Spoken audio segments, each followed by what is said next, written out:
Okay, I think everybody's here. So I just want to welcome everybody to the dual degree spring 2021 capstone. Congratulations to everybody for getting this far. I'm going to introduce Maria in just a minute. We just wanted to go over a little bit about how the day will, or the evening will go. Once Maria is finished introducing the judges, we will start with our first presenter, which is Rachel Kane, and then everybody will have 20 minutes to give a presentation, and then 5 minutes for the judges to ask questions. At that point, we'll move on, and during that time, we'll ask you to mute and turn off video. So I'm just going to switch it over to Maria, and I'm going to put up the schedule for today. Maria? Thank you, Carrie. Well, good afternoon, everyone. I want to welcome you to the Spring 2021 John B. Colvin Capstone Real Estate Development Competition. This competition is one of several events hosted and sponsored by the Colvin Institute every year. The Institute was founded by Baltimore-based developer John Colvin and his wife Karen for the purpose of supporting research, industry outreach, and student enhancements for the Master in Real Estate Development program. This is the culmination of the students' experience in the program, where they get to demonstrate the knowledge that they've garnered over the duration of their participation in the program. They have applied everything that they've learned to developing a feasibility study and development or redevelopment proposal for a site. They've worked hard all semester on these projects, both on proposals and presentations. So this year we have 13, or this semester we have 13 students presenting. 10 are single degree Master of Real Estate Development students, and 3 are dual degree Master of Architecture, Master of Real Estate Development students. Today, the dual degree students will present their projects, and since not all of the 13 students could present in a single day, the single degree students will present tomorrow. All of the students will be presenting a proposal for a real world development site. They are presenting this evening, and they were mentored by Jessica Jones of Enterprise Community Development, who I think is here tonight. Each of the students presents for 20 minutes, and the judges can question them for 5. At the end of the presentations, our judges will deliberate, select the winners of the competition, and then we will have the announcement of the winners in a virtual reception following the presentation. Each student's presentation will be scored by our panel of distinguished judges who are real estate professionals themselves. So we have here with us today Ashley Simpson, who is Regional Head of Acquisitions and Joint Ventures for Real Estate at MetLife Investment Management, and Lisa Wurzma, Director of Development at Neighborhood Development Company. It takes a lot of work to put these events together, so I also want to thank Catherine Rickman, who's an alum of the program, for judging the posters, Tanya Bonsall for serving as the professional skills instructor, and our staff for making this a successful event. So I'd like to thank Carrie Chard, Assistant Director of the Colvin Institute, Laura Steeg, Program Assistant for Programs in Real Estate Development, and our graduate assistants, Armando Alvarado, David Moore, Mohsen Tiamori, and Weishi Zhang. I want to thank Dean Don Landbaugh for supporting the MRED program all of these years. Thank you, Dean. And I also want to acknowledge, I think she's here, our new dean, Dawn Jordan, who will be joining the university in August. And so with that, I am going to turn it over to Rachel so that she can present her development proposal. Okie dokie. Hold on, Rachel. Let me just get you some access here. There you go. And Rachel will be presenting her project, the Iris.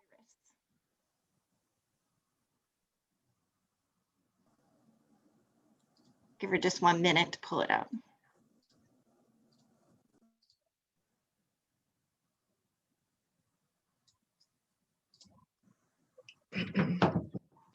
Okay. Hi, everyone. My name is Rachel Kane, and thank you for coming to my presentation. I'd like to first thank, of course, the director of the program and my capstone committee for bearing with me throughout this semester. And without further ado, I'd like to introduce for my design company, Kane Design and Consultation Firm, the Iris, which is a new development that's beginning to promote independence, resilience, inclusivity, and serenity. Some things I'll take you through today, of course, the development this development summary, the driver, some site context, give you a market analysis, and then propose the design to begin to talk about some of the entitlements, of course, construction, and then a financial analysis. So giving you an overview of the entire project first, we begin to speak to the fact that this phase 1 will be covered in the performa later in the presentation, but the overall development will be in 3 phases. The total land price is about $600,000. There will be a total of 293 parking spaces on the site, and the total development cost should be around $88 million for phase 1 only. This is bringing you to Baltimore City specifically, but Baltimore, which is a resource hub for the blind and visually impaired, having Maryland's State Library for the Blind, as well as the National Federation for the Blind in Inner Harbor. And looking towards the Overley area, you have Maryland School for the Blind and Visually Impaired, which will all act as assets for the potential site that is located local to Maryland School for the Blind. Some of these economic drivers begins to point out that the blind have relatively low, high unemployment rates, and the employment that they do have is mostly part-time and or voluntary. This begins to look at their income, which starts to strike as other issues, seeing as their income is around $38,000, and when they live with other people is only slightly higher than that at $41,000 a year. This places them mostly below the poverty line. This begins to look at the different spans of visually impaired, starting from the United States versus Overley at about 859 people that are blind and visually impaired in this specific area. This zooms into Maryland School for the Blind in the overall Overley area, as well as a few of the submarkets. It points out that there are a few retail streets within the span close to the site, but as I'll explain a little bit later, these are not necessarily seen as assets due to the accessibility level of Maryland School for the Blind. This starts to look at the land use, pointing out that the area is mostly residential single family, and there's a strip of retail through the center, as well as a few industrial sites and institutional, mostly schools. This is beginning to look at the market for the retail, pointing out all of the grocery stores in the area relative to the site. As you can see, the vacancy rate is about 4% on average. Occupancy rate for most of these retail spaces, 94%. Average rent per square units ranges from around $21 to $26. And some of these tenants include Giant Foods, Aldi, and the International Food Market. This starts to look at residential. You can see the vacancy rate is 4.4%, and the average unit number is 308. The average unit size is 649 square feet, and these are the two average rents being 1 bedroom and 2 bedroom. And these are showing those adjacent apartments in relation to the site itself. Beginning to look at the industry in the area, it's mostly educational services and professional services, as well as retail trade, which will work to benefit on this site if we're bringing retail, as well as potentially educational and other professional opportunities. This starts to compare the median income. As you can see, Overly is very low in comparison to Baltimore County, which if you think back to the blind statistics, they're exactly half of the lower income of Overly. This begins to speak to the age and gender, which is important because the main ages in the area being 45 and 19 and 18 and under, these are targeted age groups for the potential development. When we look at residential absorption and vacancy, this is for residential units. You can see there's a very high absorption rate when it comes to apartment units, which places low vacancy for most of the apartments in the area. This is also not a very popular typology in the area, surrounded by mostly single families. So this would definitely be something that could potentially come to the site. Looking at retail, this speaks to the buy right that recently went under, and this is potentially due to COVID. But knowing this, it brings opportunity to bring this fresh produce option back to the area. Speaking back to the initial targeted audience, of course, the blind and visually impaired is one, but you also want to bring young adults, families, and business owners, as well as the majority of the type, which is older adults, and potentially bringing them in to downsize. This is beginning to look at the site context, pointing at Holt Park being the main amenity. And this is where the site is actually, and this is the main amenity on site. This brings you closer to Holt Park, pointing out some of these different activities that exist on site, and also pointing out there is a stream of water that runs through the site. This is starting to look at different concerns, that being the small roads that are residential, as well as the residential units that sit directly on the boundary line of the site. Also speaking to the fact that this site will need a type of easement in order to bring access to the site. Looking at the overview, you can see that this is a very forested area, which can cause some strengths, of course, being a rich nature environment, as well as having water on the site. But some worries, of course, is deforestation, as well as ensuring that these trees get planted back, as many as possible, back to the site as construction begins to start. Some concerns, of course, are soil and wildlife that will already exist on the site. This starts to speak to zoning. The development is hoping to use 2 parcels, which equals about 8.2 acres. And the height limit is about 3 stories. It's currently rated residential, but I am proposing rezoning of a PUD, and that process will take community meetings as well as council resolutions to, in addition to the initial process, to get that portion going. When it comes to the economic and social benefit, of course, you're going to want to talk to culture, inclusion, and community. These means, of course, you want to add cultural experiences, ensure that the site is inclusive, and that these different community aspects begin to mix, become a very versatile site. When it comes to the initial design, you want to pedestrianize the area, make sure it's transit oriented as well as economically viable. This begins to talk to widening the streets and allowing access to the site, as well as connecting those 3 neighborhoods to pedestrianize, talking to transit orientation and making sure that this site has this potential bus route, seeing as the disconnect to Baltimore School, Maryland School for the blind is to those existing bus routes.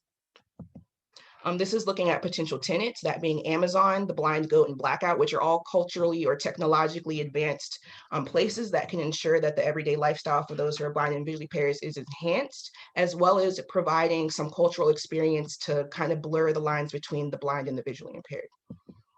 Beginning to talk to phasing, as you can see for phase 1 on the site, the nature trail will still be involved.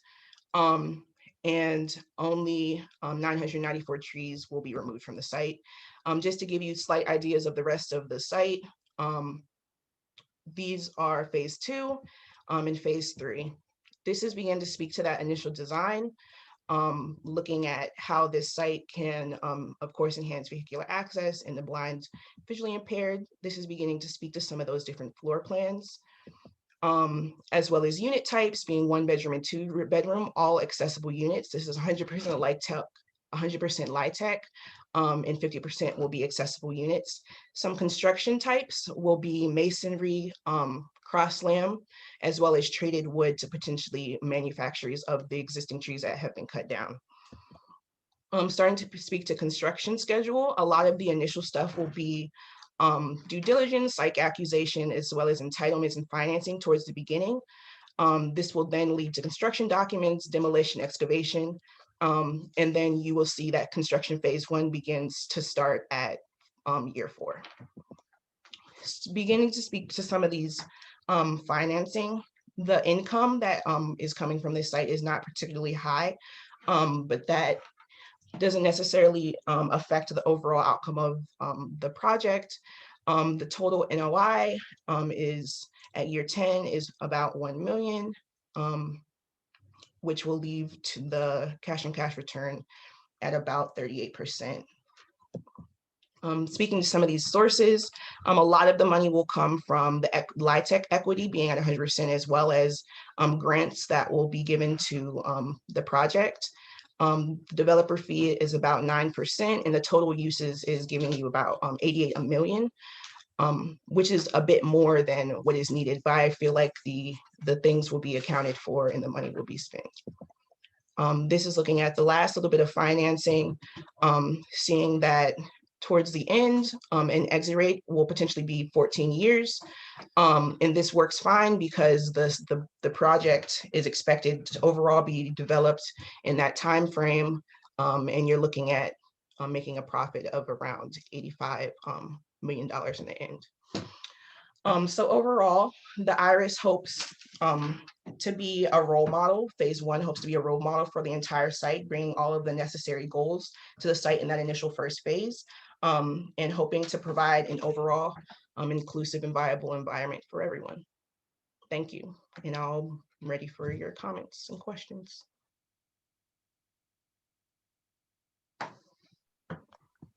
Great.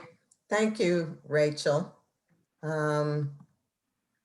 We will now turn it over to the judges to ask questions. So I have a couple questions. I just want to say I love all your graphics of your building. Thank you. We flew Kind by of clicked through them quickly, Yes, so I hope you saw them. Yes, but yes, so that was one comment. But I thought your visuals and your graphics of your building were really beautiful. I wanted to ask a couple questions. Just one comment. Why are you focusing on year 14 as an exit? The total development, if the initial development ended in year 8, it proposed that the other 2 buildings would potentially end probably around year 11 or 12, and staying in there till year 14. That year was about the same time when all the principal, the interest principal, was about the number I had in the bank was equal to, the number of my net operating income, and so that So made the best time to leave. LIHTC projects typically have a 15-year holding period because you have to, usually ownership is not transferred until the end of the tax credit compliance period, which is after year 15. Okay. But can you talk to me a little bit about how this was structured? Because usually LIHTC projects are scraping the bottom of the barrel to find financing to make the numbers work. Did you assume 4% or 9% LIHTCs? I assumed 4%. I figured that mostly the entire project it's 100% low income units, and I took that route mostly because the area needed it. As well as the additional development that's coming to the site will have different market rate units, as well as buy options. So I figured having this initial building in phase 1 be completely accessible, 50% accessible, 100% LIHTC will definitely soak in a lot of that very needed affordable housing for this area. When it came to financing, a lot of it did come from the equity, but a lot of it also was assumed to come from grants, specifically. So I guess confusing to me on the numbers. Are you showing the numbers for just what's in your phase one? Phase one is commercial, grocery, restaurant, and 50 units. Okay, so are you just showing financials for just that phase or for the whole project, for all three phases together? Just phase one. Because that seems pretty, how many units are there? 50. And what's your average construction cost per unit? That is about 600. I want to say 600 and so thousand. That's on here. Yeah. 699,000. It's right here. Oh wait, no, that's not the right one. So it just seems, the costs seem incredibly high to me. I don't know if anybody else feels the same way. Because You mean the cost of the entire development? yeah, for 50 units, I'm usually thinking like 20 million when I run a pro forma. And typically affordable housing projects can't support the cost of structured parking, for Right. And a lot of those these major issues that made this initial development phase more expensive, a lot of it was definitely the parking, as well as some of these other improvements such as LEED or the technology that would be coming to the site, and that kind of contributed to that overall development price. But I do believe that in the process of those other buildings coming to the site as well, some of that will be absorbed, some of those costs will be absorbed in the process. Thank you.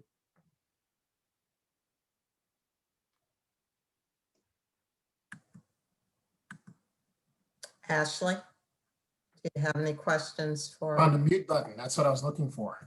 I have a problem. Rachel, were you nervous? Very. You know what that means? That means you're a professional.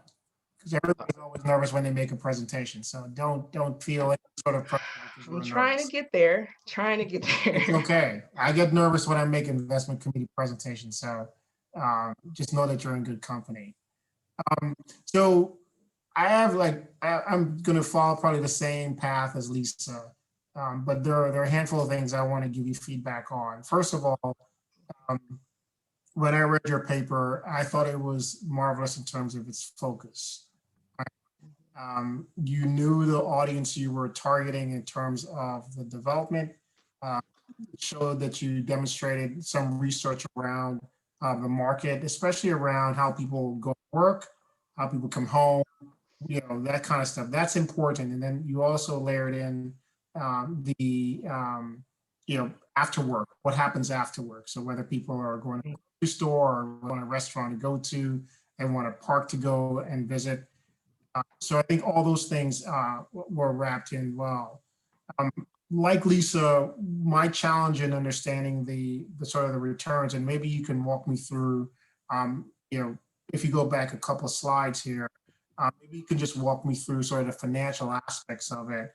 And I promise I will interrupt you because I'm just trying to make sure I understand what you're thinking. And so you understand where I'm coming from.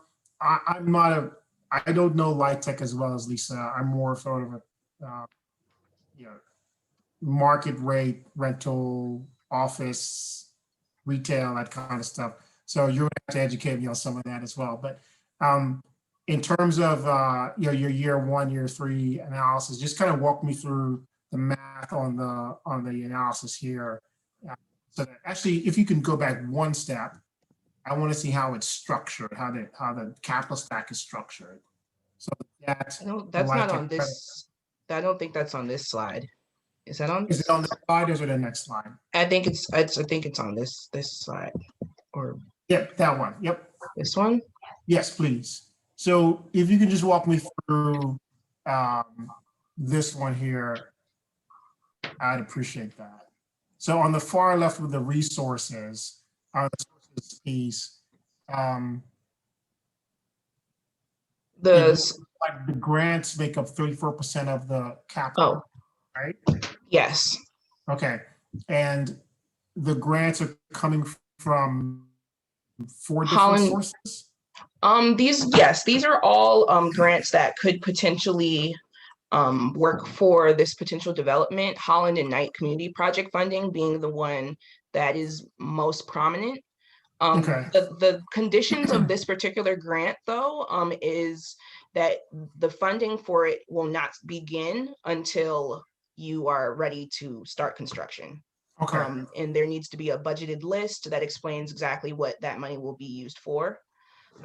So that was where most of the grant money was coming from, and it works because it kind of gives you that initial foundation of, and then later when the other equity as far and the permanent loan comes, you know, some of those major expenses that were in the beginning, any things that might have gone wrong, you know, some of those things will already be covered, and you'll be hoping to just use the rest of the money you have.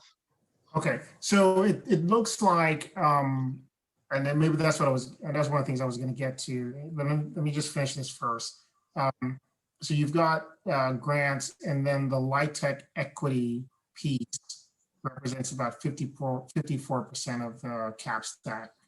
And then the rest is, the 12% is is that permanent financing? Yeah, permanent loan, yes. So what I'm trying to figure out as well is it seems like there's a mix of, I'm trying to figure out where you transition from the construction side to the permanent side, right? Oh, okay. So that switches over when you begin to speak about the other amenities that are in the site. The LIHTC is going to be mostly for, or only for, you know, those residential units that's at the top. All of the other things that are in the building, such as the grocery store or the restaurant, the structured parking, those things will have to be compensated for in other financial ways. Okay. So is the permanent loan going to be used as a construction loan to build a project? Right. Okay. Hopefully. Okay. All right. And then if you go forward to your, valuation piece. So you're capping your million at, your $1 million NOI at 5%, pay at $100 million valuation. And that's the current cap rate of Baltimore. It's possible that it can escalate to maybe even 6% by the time that this is, you know, ready to sell.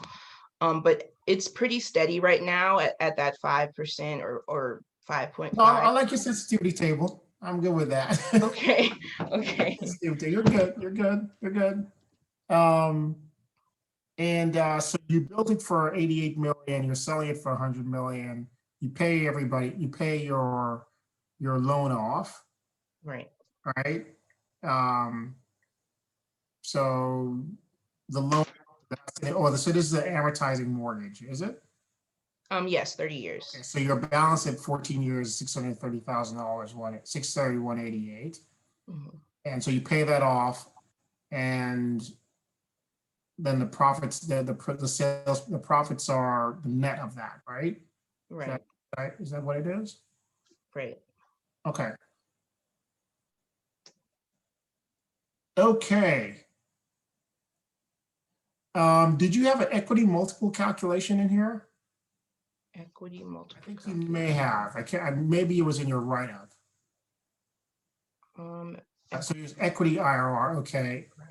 Okay. That's fine. Okay. Thank you, Rachel. Great job. Thank you. Great job. Thank you.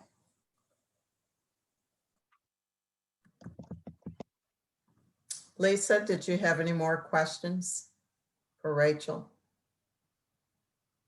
I had just one more comment. Can you describe, this picture actually is a good one to look at. It looks like this site is all in the middle of single family houses. Yes. Yes, it is. How big, you had talked about one of the challenges being the small roads. But what's the traffic counts around the site? Traffic counts like a specific number.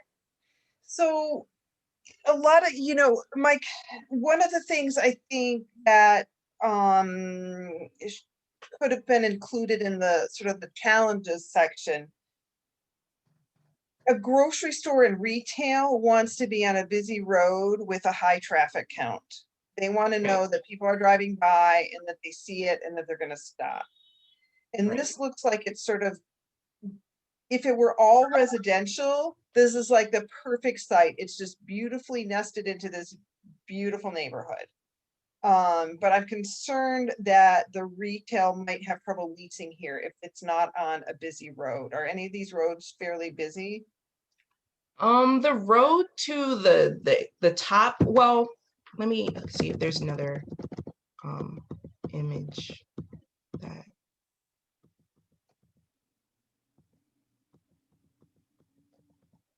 Okay, so Kenwood Avenue, which sits to the top of the site, the site's off of McCormick Avenue, but Kenwood Avenue is a pretty high traffic street. I think that knowing that this new amenity is here, it will bring people to the site, as well as the many different amenities that will exist once this total development is finished. The total development would bring it, it's going to have around 150 total units, and those units are ranging from shared homes to, townhomes to 1 to 3 bedrooms. So it's going to be a very wide range of people, wide range of age groups as well. And I think that this being, of course, in the center of the community, it's going to become the heart of the community. It's going to become a very rich community hub. And with that, I believe that the traffic will increase, which will, of course, require that some of those residential roads, specifically McCormick Avenue and Greenwood Avenue, those 2 roads, I would need to widen them up. So retailers are going to want high visibility from a busy road. Okay. They're going to want people driving by to see it. And so typically when you do like a big mixed use project like that, you're going to want to see your retail up by Kenwood Avenue, if that's the busier road. And then a lot of times, like, the residential will get nested behind it. If it's in this, if it's in a more urban or denser area, that doesn't always hold, but your retailers are going to want some visibility from the road. And the other thing I think to think about in your challenges is that the neighbors are not going to want to see busy roads going into their neighborhood. So if the access is off of this, what is it, Kenmore?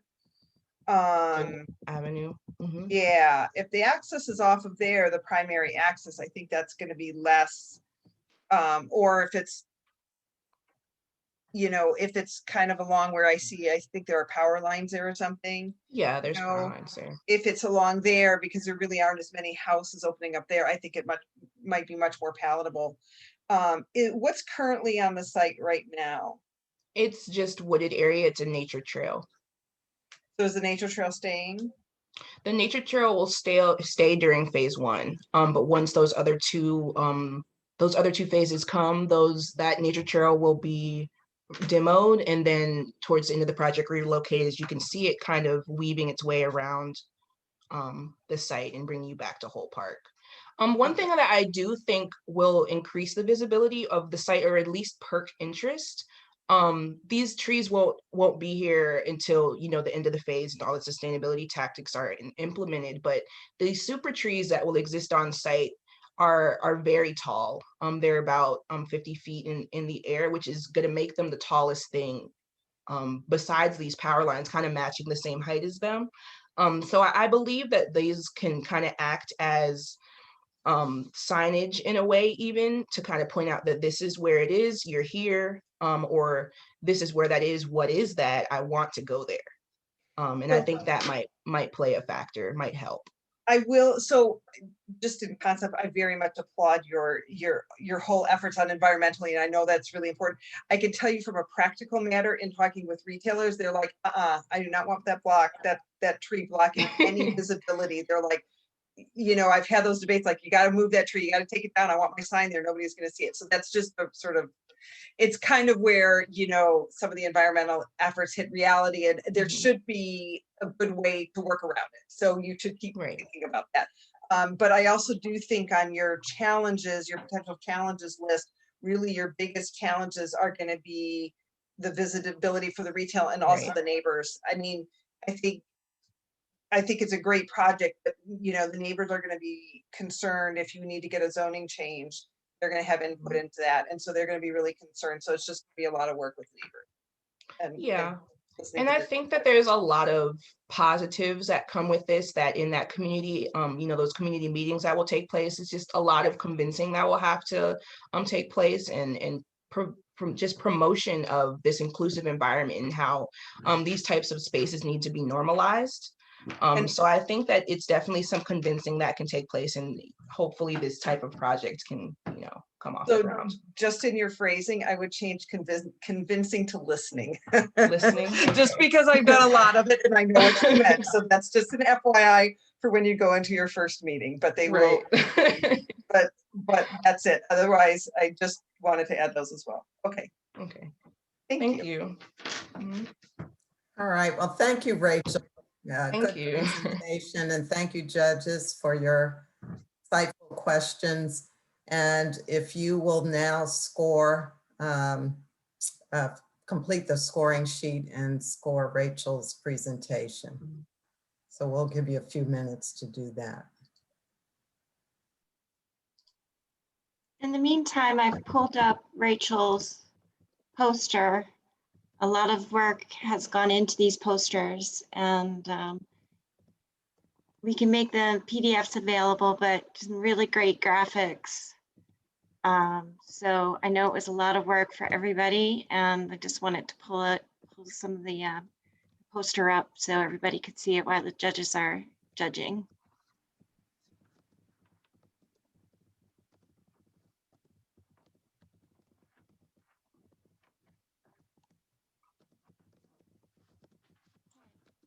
Congratulations, Rachel. Thank you so much. Thank you so much. Did a great job. Great job. Yeah, I actually watched, and I know some of us here have watched both presentations, and you didn't just repeat the two presentations. You really made an effort to cater to the MRED side. So yeah, just great job, because that's a lot of work to do two separate really big presentations like this. And I know Tochi and Andrew will also do that. So I just wanted to acknowledge just how awesome you are. Thank you. Yeah. Thank you. So Tochi, I've made you co-host. You can begin to share your screen. I think Andrew is next. Oh, I'm sorry.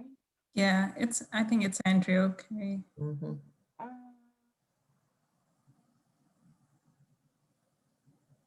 And then Lisa and Ashley, if you could just tell us when you're done. Could you enable the participant screen sharing? Yeah, hold on one second.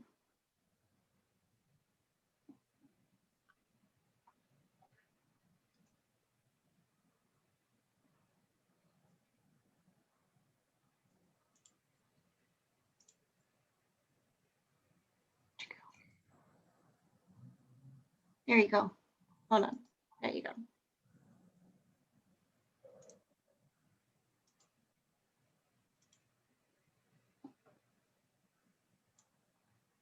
Okay, can you see my screen?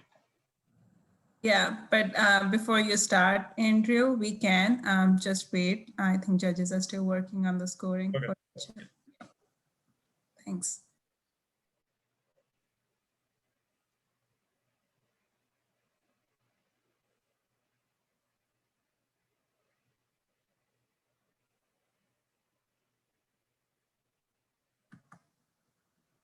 These students have had an incredibly busy week. They had their thesis presentations yesterday, right? Yes. And capstone presentations today, so. Oh, I'm sorry, we did go Thursday, I'm sorry. It feels like so long ago already, so.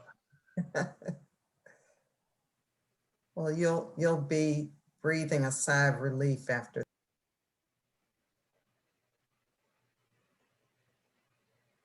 I'm ready whenever Lisa is, so I'm good to go. Okay. Yeah, I'm ready. Perfect. Oh, wait, hold on, sorry. I'm not actually at dope. 1 second.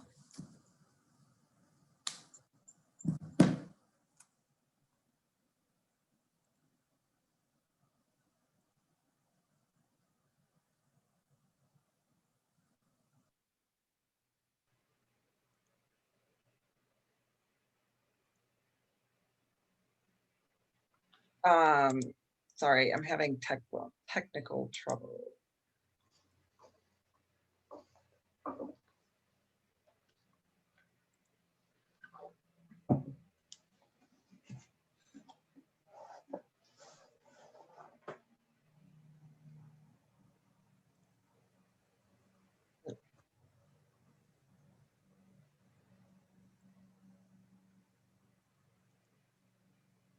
Tanya, I just messaged you the scores, so let me know if you have any trouble accessing those. Okay, who is, oh, Andrew Walker. Okay, all right, I'm ready. Okay, is everyone ready? Yes, so introducing Andrew Walker with Kaler Point. Hello, I'm Andrew Walker with the Greenpoint Development Group, and today I will be discussing our new project titled Collar Point. Today on the agenda, we have several items to discuss. I'll run you through the reasoning behind the development, followed by the project introduction and development proposal, and then I will dive into the market analysis and the financials of the project. So basically, every human has needs three things to succeed: housing, a source of income, and employment. These three things tend to be most plentiful in large cities and urban areas. As a result, the majority of the US population lives and resides in urban areas. When many people live and migrate to one area, it has negative implications on the housing supply and market. In New York City in particular, many new people are coming to the city at an alarming rate. The amount of jobs in the city has surpassed the amount of units able to house a population. On average, for every one job created, half a unit is created, which has led to an increase in demand for units and a decrease in supply. In Brooklyn, New York, housing has so much demand and prices have hit alarming rates. It's estimated the average person spends about 32% of their income on housing alone. Affordable units are even more scarce, with not nearly enough units to house the lower income population. Developing more housing in Brooklyn is imperative. However, in Brooklyn, there are many obstacles that they have to go through to develop these units, such as a limited amount of vacant land, tough zoning regulations and zoning districts that do not allow for residential uses, and vacant lots in undesirable locations. A solution to this problem could be to use land that has been idle and left vacant, and this type of land are known as brownfields. Brownfield sites provide great opportunities for development. They have prime location located along waterfronts and major transportation hubs, near large amounts of workers and consumers. They have many social benefits, including opportunities for open public spaces and attracting new members of the community. Environmental benefits involved in cleaning up the contaminated site. And economically, it increases job growth, raises property taxes, and provides great investment vehicles. In the last decade, Brooklyn, New York has experienced a large amount of brownfield redevelopment due to the adoption of a 2005 zoning amendment that changed the site's use from industrial to residential. This has increased the amount of housing in the area and led to a surge in economic activity. So the waterfront's location is located in Brooklyn's Greenpoint neighborhood along a 2-mile stretch of the East River. It has fantastic views of Manhattan and downtown New York, making it a prime location. A brief history: from the 1850s and 1950s, the area was a major ship, steel, and metal manufacturing hub, thriving economically, but in the 70s through the 2000s, the area fell into great economic decline. resulted in many factories leaving the area and becoming idle for many years. In 2005, the Greenpoint Williamsburg Waterfront Master Plan rezoned the waterfront from industrial to residential. And in 2006 to present day, the waterfront has experienced a surge in residential developments with more than 406 units to the waterfront since 2011.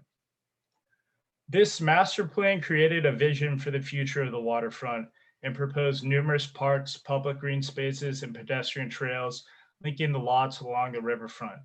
It has a common goal of connecting and unifying the East River waterfront in Brooklyn. Today, numerous Class A residential high-rise developments have been completed, with many more projects set to be delivered in the next 10 years. Given all this development activity, I've decided to select a vacant site that sits here for my development site. As you can see from the photo above, I've selected this site on the waterfront, and this is a preview of my development and how it fits in with the character of the neighborhood. My development proposal, I introduce you Collar Point, a 4-tower mixed-use, mixed-income development that will feature residential and commercial retail space, along with a unit mix of studio 1, 2, and 3 bedrooms at 3 different affordability rates. Here you can see a before and after shot of the development on the site. This development gives the site new life and creates a new connection with the waterfront. Next, I walk you through some of the amenities that make this development different from the others in the area. Elevated roof terraces and multiple levels for tenants are used for relaxation, enjoying the views. The short public walkway connects and unifies the waterfront while providing an escape from the city. The Get Down allows for direct access to the East River via boat and dock and kayak launch, and also a place to take in the views. Here, the spectacular views from the tower can be seen as well as from the roof terraces and the units. If you like to garden, Collar Point provides gardening space for its tenants to grow anything they desire. Ground floor retail provides a place to buy your daily goods or do some casual shopping. And Collar Plaza offers large space for relaxation and escaping all the action in the city. Development phasing. The development will take place in 3 phases. All will bring a tower and a series of different uses of the site. This presentation will focus on phase 1 of this development. Phase 1 will bring 242 units to the site at 3 different affordability levels for a total of 302,000 square feet. This phase will have almost 21,000 square feet of retail. Each tenant will have a triple net lease. On the ground floor, there will also be a residential lobby and amenity space with a fitness center and lounge. On the upper floors, there will be amenity space as well. There will be a unit mix of 1, 2, and 3 bedroom units in the development, 30 luxury units, 223 market rate units, and 99 affordable units, totaling 242 units in total. Some general context.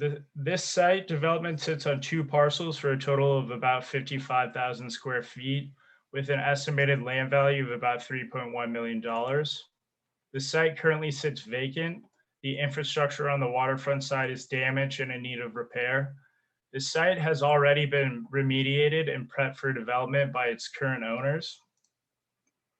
Directly adjacent to the site will sit the proposed park, which will be 30 acres, and when complete will feature athletic fields, open green space, and a network of paths along the waterfront. Public transportation, the site has a public transit score of 88 out of 100, making it accessible to many different modes of transit, with 3 metro stations and a bus station located within a mile's distance. So the market analysis.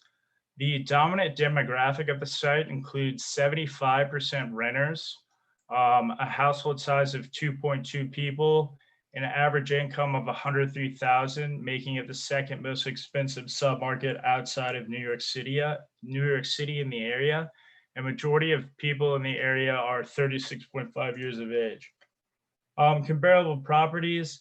The comps for this site include 10 buildings, all Class A mixed use with a unit mix of 1, 2, and 3 bedroom. For these comps, it can be seen that the rent in this area is extremely high, at almost $5 a square foot, with an average vacancy rate of about 11%. The retail portion of the comps was analyzed as well. The inventory of retail space includes about 64,000 square feet with an average rent of about $55 per square foot and a vacancy of about 25%. How my development stacks up to the comps. From a residential standpoint, my unit rents are below average, but so are the unit sizes. They're a little smaller than the market ones. Retail wise, my development has more square footage than most of the other comps as well, and also has a lower asking price per square foot. The residential market conditions, the rental housing market in the area has an inventory of about 20,000 units, a vacancy of about 7%, and an absorption rate of about 10%. Prior to COVID, the absorption and net delivery rate was doing extremely well. But as you can see from the chart below, it's kind of decreased and it's expected to level out within the next 3 or 4 years. The retail market conditions, there's an inventory of about 3 million square feet, a vacancy of about 6%, and an absorption rate of about 95,000 square feet for every 10 years. Here I'll walk you through the zoning and entitlement process. The zoning for the site is in 3 districts, R8, R6, and C2 R6. R8 and R6 allow for residential, while R6 C24 allows for residential and commercial. My site is placed on the site in order to have the tower, which has the highest density in the R8 district, which allows for the tallest and the highest density, while the podiums will be in the R6 district. A zoning amendment will need to be obtained to allow for commercial uses in the R6 C24 district, where retail is proposed. To attain this amendment, a uniform land use procedure must be taken place where it is voted on by the public and the City Council of Planning. This site is special because it's characterized as a waterfront block. So it's low. The area has certain design guidelines that it must follow, which include an upland connection that connects pedestrians to the waterfront, a view corridor that cannot be obstructed with buildings, a front yard setback of at least 30 feet, and a portion of the front yard dedicated to the shore public walkway. The approval process essentially contains 3 main steps. Certification from the chairperson from the City Planning Council, which is something that is unique to a waterfront block. A uniform land use procedure where the design is analyzed to abide by the zoning regulations, and a public review and agency approval, which requires public approval from the other members of the city government and planning organization. Now I'll talk about the environmental status. So sustainability practices for the site. This sustainability methods utilized are a solar PV array that will cover roughly 6,200 square feet with 522 panels on Tower A, which is located right here. The building is positioned on the site to receive maximum amount of sunlight and is oriented with its largest facade facing south. Stormwater management, the development features green roofs that will help manage stormwater runoff. In terms of topography, it has little topography with most of the topography located on the riverfront side. The building is also placed 45 feet away from the river's edge, which will hopefully prevent any future flooding. Economic and social impacts. The development will provide many economic benefits, such as increasing property value, great investment opportunities, will provide more housing units, which will lower the housing demand in the area. It will also provide affordable units that will help the cost burden households. And it will also bring visitors to the site that will increase consumer spending in the area as well.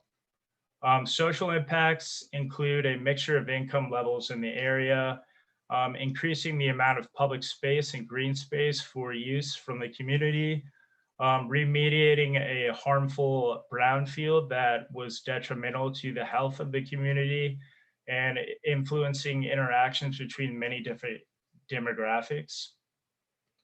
Construction.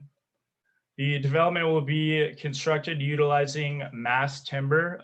This type of construction is new to the US and is beneficial for its environmental benefits, from sequestering carbon to its acceleration of the construction phase due to its modularity in building. The construction schedule, from the time of site acquisition to stabilization is estimated to be about 5 years, with construction estimated to take about 20 months, with stabilization taking up to a year. Financing. The development will have a construction cost of about $300 per square foot, and about $15,000 per parking spot, with 129 spots. The total development is estimated to cost around $121 million total. The sources include an FHA mortgage with an LTV of 90%, a going-in cap rate of 4.75%, LIHTC equity that will utilize the 4% credit with the credit amount of $15 million, and equity investors, which will be comprised of 2 investors, a sponsor investor and a partner investor, which will provide around $18 million. So revenue, the rental income for the residential the residential units income will total about $7 million year 1 of stabilization, and based on the assumptions will escalate 2% annually. For the retail portion, year 1 of stabilization should yield around $696,000, with an income escalation of about 2%. The assumptions for vacancy for the retail was 10%, and for the residential portion, the luxury rate vacancy is 9%, market rate 7%, and affordable 5%. Other sources of income include parking, 129 total units, and many other sources that will yield around $600,000 a year and will escalate 2% annually. The operating expenses include expenses that will help run and maintain the property, estimated to be about $7,000 a year and to escalate about 3% annually. And then on top of that, there is a capital expense per unit annually of about $225 per unit. So my exit strategy, the development will be sold at year 16 after the LIHTC holding period expires, with an exit cap rate of about 4.75, higher than the market's cap rate, which is currently at 4.1%, and a discounting credit ratio of 1.5. Sensitivity analysis. After a sensitivity analysis, year 16 was chosen at the 4.75 exit cap rate because it is past the LIHTC ownership period, and it is the year where enough revenue will be generated to see returns and pay off the remaining debt from the mortgage. And it will have an exit cap rate 4.5 and IRR of 15.20%. And then finally, the cash on cash returns. So like I said before, there's a partner investor and a sponsor investor. The partner will invest $13 million. Will have an average cash on cash during holding of about 9.3%, an equity multiple of about 1.4. And the total return after 16 years is estimated to be around $58 million after all the sales costs are taken away from the net revenue. And the sponsor, their investment is about $5.5 million. They'll have an annual cash on cash earning holding of about 11.6%, an equity multiple of about 1.75, and they will have a return of about 31 million.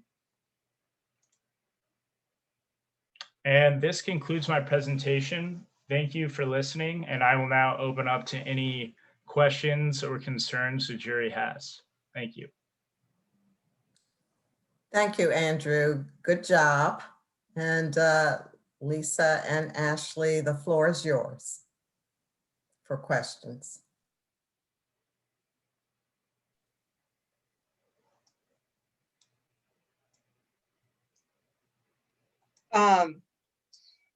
Andrew, could you tell me a little bit about your idea for doing a mix of luxury, affordable, and market? Why is it that you want to include the luxury? So because I rated my units below the average market asking price or below the comps asking price, I included a luxury portion to, first of all, increase my revenue, and also because the units on the higher floors will have better views and are also a little bit larger in terms of square footage as well. So that's why I included them.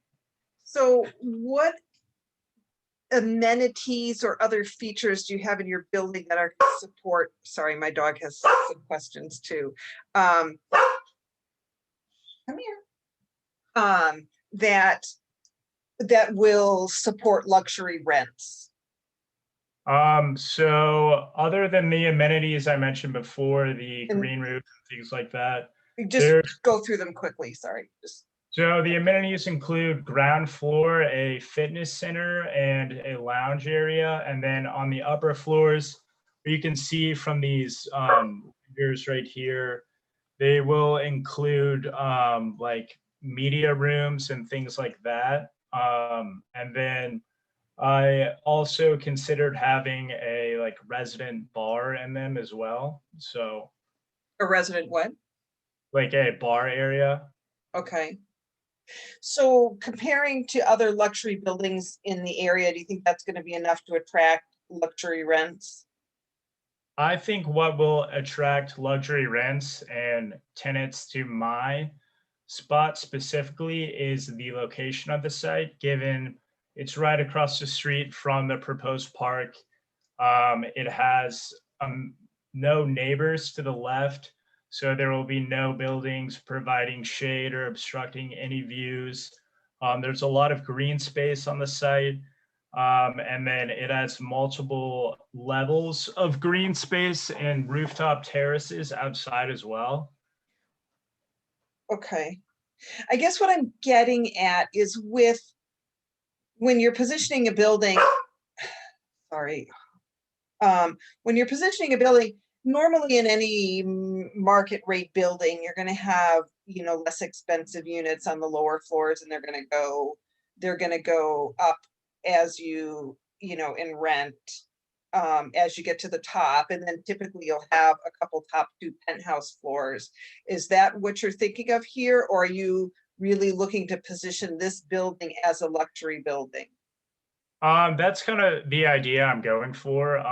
The rent will increase as you rise in the tower, given on the location of the unit. So obviously the units that will be facing the waterfront will be more expensive than the ones that are in the rear facing the cityscape. So okay, just because generally, because when you talk about usually in the industry about a luxury building, you're talking about a whole host of things that attract a luxury, you know, clientele. The other thing is, what are some of your assumptions in your operating expenses? They seem pretty low to me, because I've got to tell you, those are operating. I struggle to get down to those operating expenses in Pittsburgh. So I think I did it per unit. So these are all the costs per unit, and I did them kind of off the information I what received in class, and I kind of looked at some of the comps as well. So, for example, if you're going to have a luxury or higher end building, or you're going to have a market rate building, one of the biggest costs is front desk service. So, you know, some buildings have 24-hour front desk service, which, you know, is a huge expense. But just those operating expenses seem incredibly low to me. And did you look up the property tax rates in that area? Yes, I did. I think it's about 12% for each parcel. So I didn't include it in here. I think it is on the summary I gave you. Okay. Okay. But yeah, those operating expenses seem really, really low to me. I would probably add a couple thousand to that. Or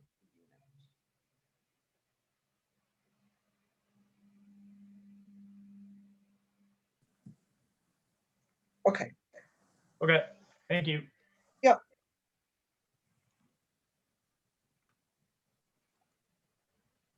Andrew, Hello. feeling nervous? I had a lot to get through, so I had to go pretty quick. So No worries. You did a good job.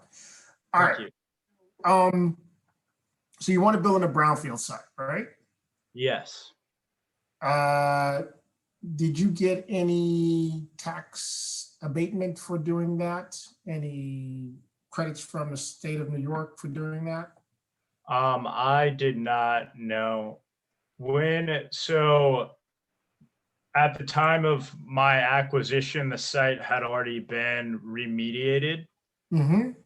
So I didn't know that I could obtain those because I didn't perform that, I guess.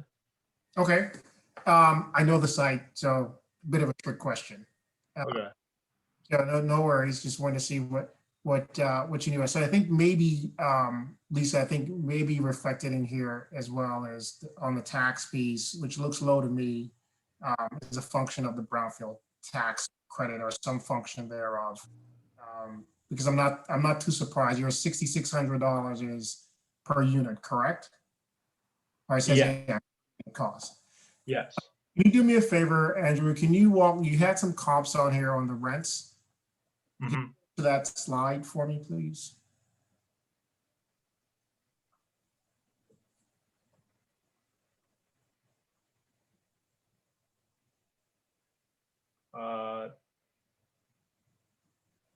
Yep. Yeah. Perfect. So you have 10 comps on here, and maybe you can give me a sense as to why you think 21 India and maybe probably the closest one to North Sixth Place are comps to your location. So essentially all of those buildings, I had that diagram. Sorry, I have a lot of slides. Oh.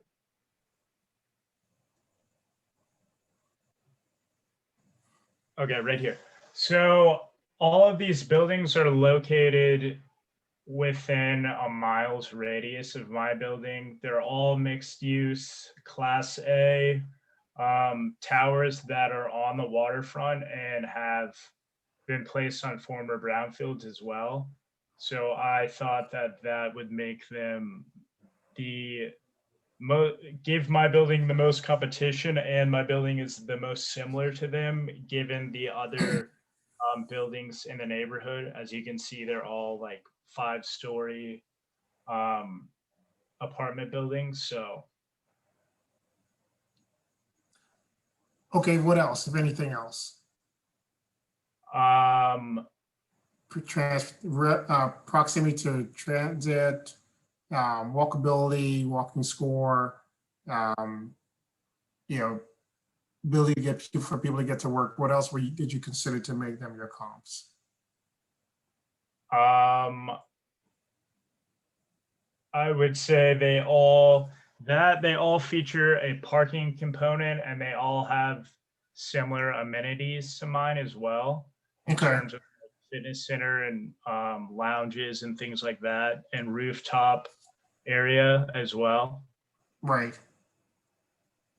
And let's just go to your rent assumptions. Okay.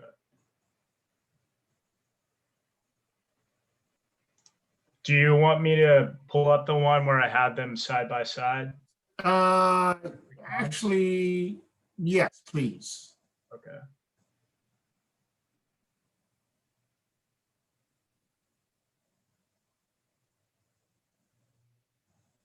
Okay, right here. Awesome. So these are the comps. These are mine. Okay. And so are the comps, so with respect to your affordable units, like, are you using the new New York affordable unit rents, or what? So educate me on that. What? So I chose essentially their 50% AMI. Okay. Okay. And the median AMI, was the median AMI 103,000? Is that what you were using? Yes. And 50% of that would be $50,000 divided by 12, right? Yes. To get the monthly rent. Yes.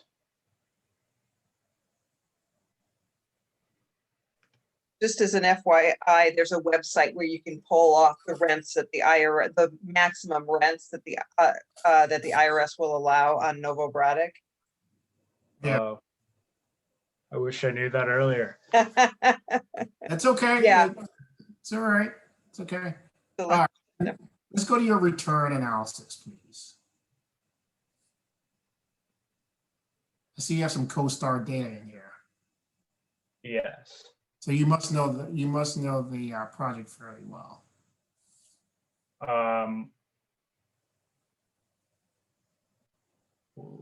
This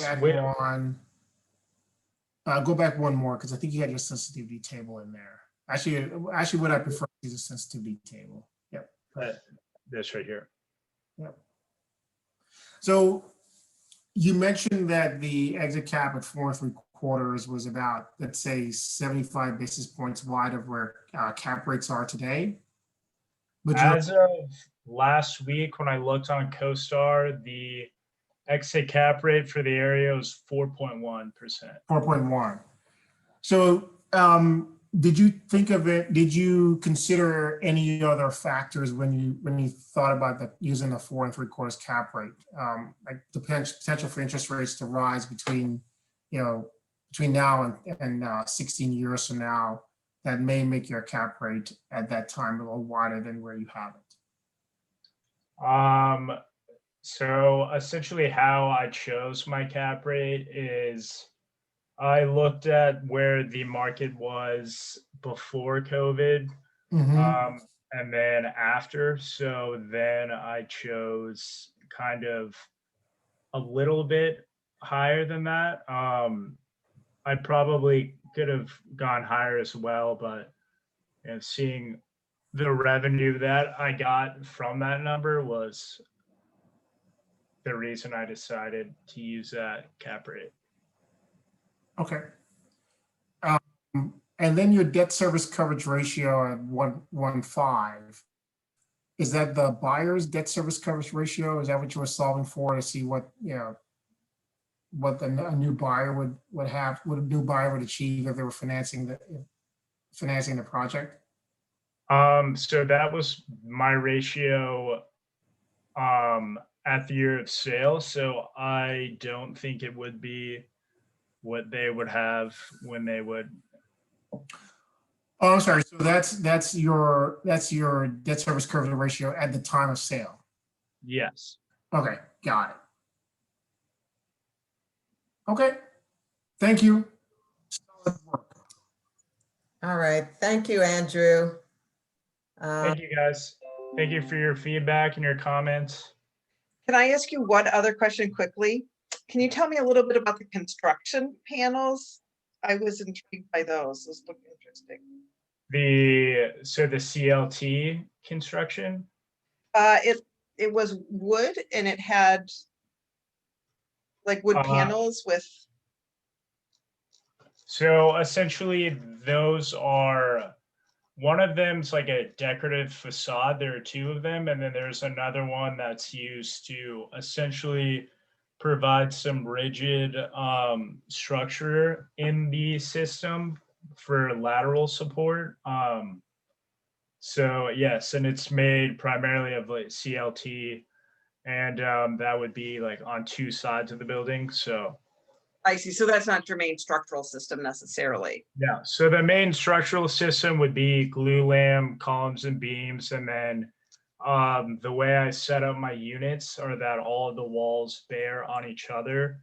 So they will work as bearing walls all the way to the ground, and then where they meet the columns, they will extend down to the foundation. So typically, what do you mean by CLT? Is that? it is a type of fabricated wood that is basically they take sheets of wood and they glue them perpendicularly on each other, and they provide more structural support than say like a sheet of regular wood. And they come in different sizes, and when you do your construction, you bring them to the site already prefabricated and you just install them. Because how tall is your building?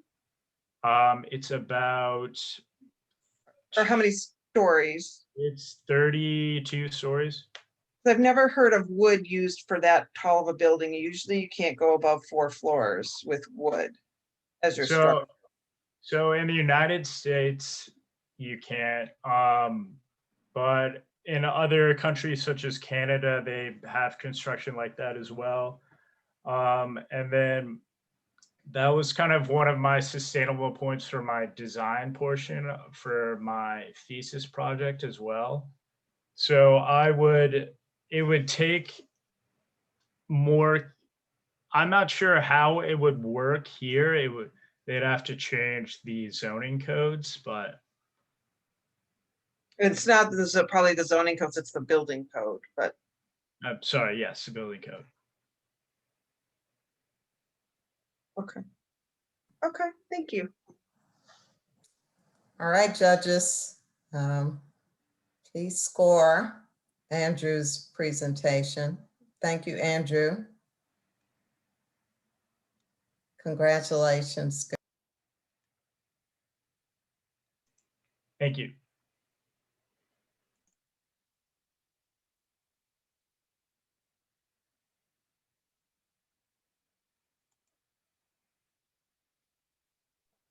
I'm having the weirdest time on my scoring here, so I'm not sure if it's saving it. Andrew, it's not your fault, promise. Let's see here. Do you want us to share the link with you again, Ashley? Yeah, I no, had trouble with the first. The first one went through. The second one, as I'm trying to do the scoring, it's giving me some weird options here that weren't consistent with the last. No, so have Tanya send you a different form because I couldn't, there was something wrong with that form. I couldn't get it to work. Hold on. Okay. Yeah.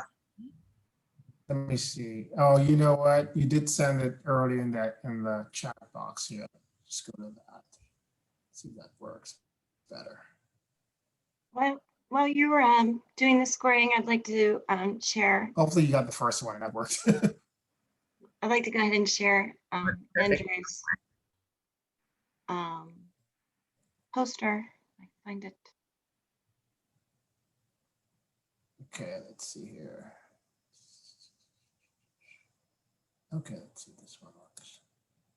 Here we go. So like I said, they've worked really hard on these posters. I just wanted to be able to display them a little bit. They're oddly shaped, so they don't quite fit into the screen. But it's a really beautiful design, Andrew.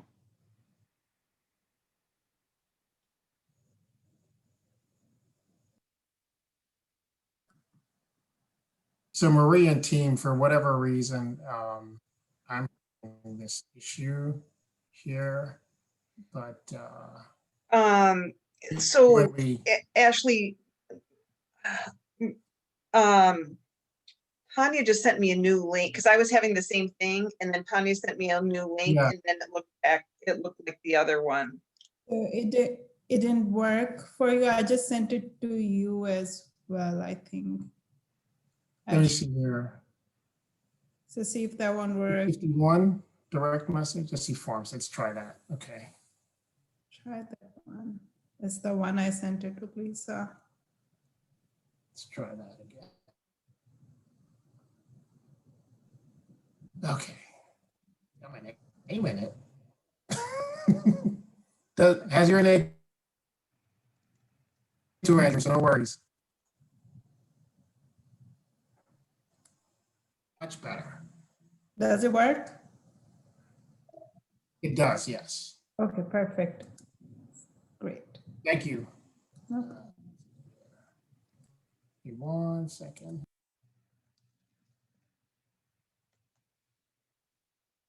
I'm going to go ahead and get Tochi set up here.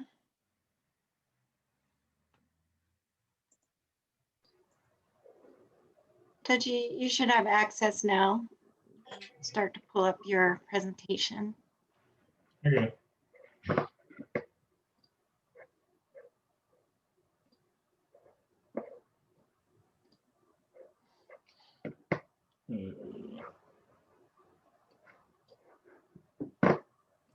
So we can see that, Tochi.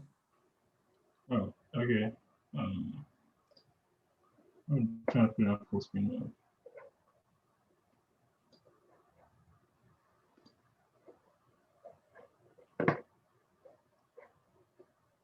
Okay. Hello everyone. My name is Tochi. Hold on, Tochi. Yeah, let's Oh. wait until we hear from Tanya. Sorry. Tochi, can you make that like full screen?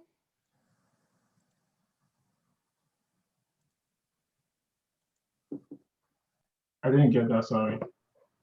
Can you It's not in full screen mode. Oh. Yeah, can you put it in It is in full screen mode. So, I could try to pull up the one you sent this morning.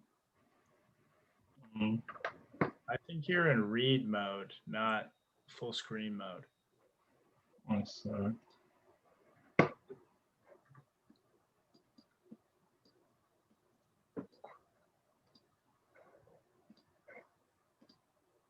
How about now? Yes, perfect. Okay.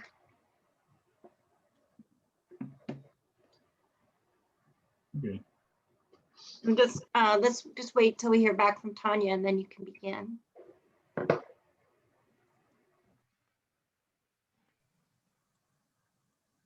Okay, I'm ready.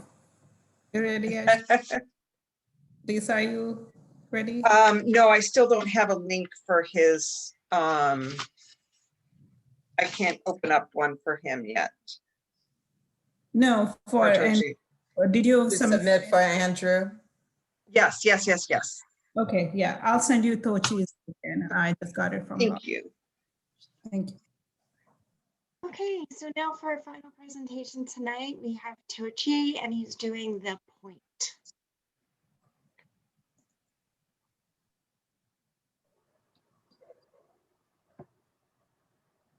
Hello everyone. My name is Tochi Arakawa, and I'm presenting my project called The Points. Thank you everyone for being here and making out the time to listen to the presentation. And thank you to the faculty and staff for your help throughout the semester and the few past years.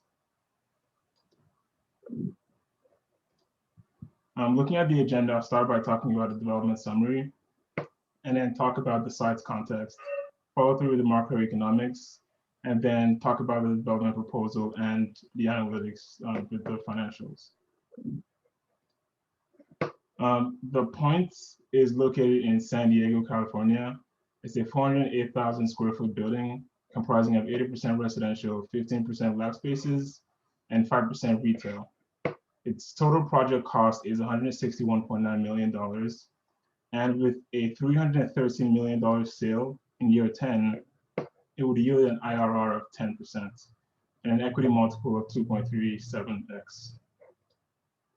So in general context, looking at San Diego, it's often referred to as America's finest city, given its favorable climate year-round. It has a nice and growing GDP in the last few years, and it has a 1.54 million people population. Its population density is pretty high, and it's about a fifth of what you have in New York. The average income is $36,000, and people of San Diego like to spend those dollars on leisure activities, including going to the beach, golfing, going to parks, and plane watching. Taking a high-level view of the entire city, you have the I-94 interstate highway connecting the south and the north part of the city, and it runs across the downtown. On the west, you have Ocean Beach and Pacific Beach, and you have the International Airport, and just about in the center, you have the city's downtown.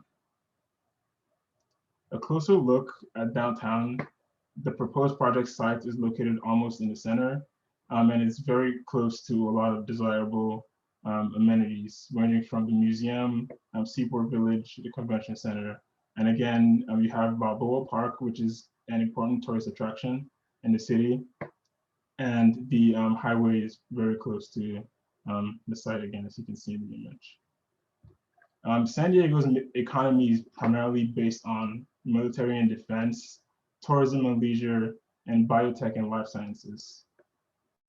And speaking about biotech and life sciences, you see an astronomical growth in the educated population in San Diego City in the last 10 years, more so than a lot of other cities over the last couple of years. And then other macroeconomic indicators like the population, number of households, and unemployment have all been trending in a favorable direction over the last few years for the city. Now, looking at the markets, the lab space markets, it's very healthy, and it has major life sciences employers, ranging from, you have Dexcom, Nuvasive, and Biotics, some of which employ north of 2,500 employees, which is a significant portion of the life sciences employees. And then you have 4% vacancy, an average market cap rate of 6.46%, an average rent per square foot of $35.9. And then the comparable properties you see in the image here are pretty far from the city's downtown, given this area's zoning, about 12 miles north of the project site and downtown. And then looking at the multifamily markets, you have huge demand and an average decent vacancy, growing 1.7% over the last year. The properties are not highly levered, about 50% average LTV, and they have very low affordability rates. You have 7% for new construction, which is not the best. And then average cap rates are about 6%. And properties here command a very high tax rate, which I'll reflect in my developments. It's about $3,000, which is quite high. And then the market unit mix, you have about 37% for 1 bedrooms, 40% for studios, and then 19% in 2 beds. 3 beds and 4 beds are not desirable in the downtown area, and a lot of them are highly vacant. And then looking at the average rents for the entire market, you see studio ranging from $2,030 all the way to 3 bedrooms at $3,600. Comparable properties are scattered around downtown and quite close to the sites. A lot of them have units ranging from 600 all the way to 200. Now, the retail market is quite healthy. The predominant categories in this space are food and beverage, food services and beverage stores, and then general merchandise stores. The vacancy is okay, and it's seen a growth of 3.4% over the last year. Cap rates are about 5.6%, and then predominant lease type is triple net leases. And then comparable properties are also just around the sites. And if you notice, they're a little bit closer to the waterfront. So imagine downtown San Diego is a vision put forth by the city, envisioning San Diego as a world-class downtown, just like London and New York. And their goal is to promote innovation, improve transportation, reduce homelessness, promote sustainability, beautify parks and open space, provide a mix of living options, and provide world-class amenities. My project aspires to guide or be a part of the city's vision by adhering to these goals. So looking at the design proposal, the goal of this project was to bring life sciences spaces into downtown areas and improve the scientific discovery process for these individuals. Also supporting the Imagine Downtown vision, and then connection to the regional bike network, which improves sustainability, providing a walkable environment, and mitigating housing unaffordability, and providing public infrastructure.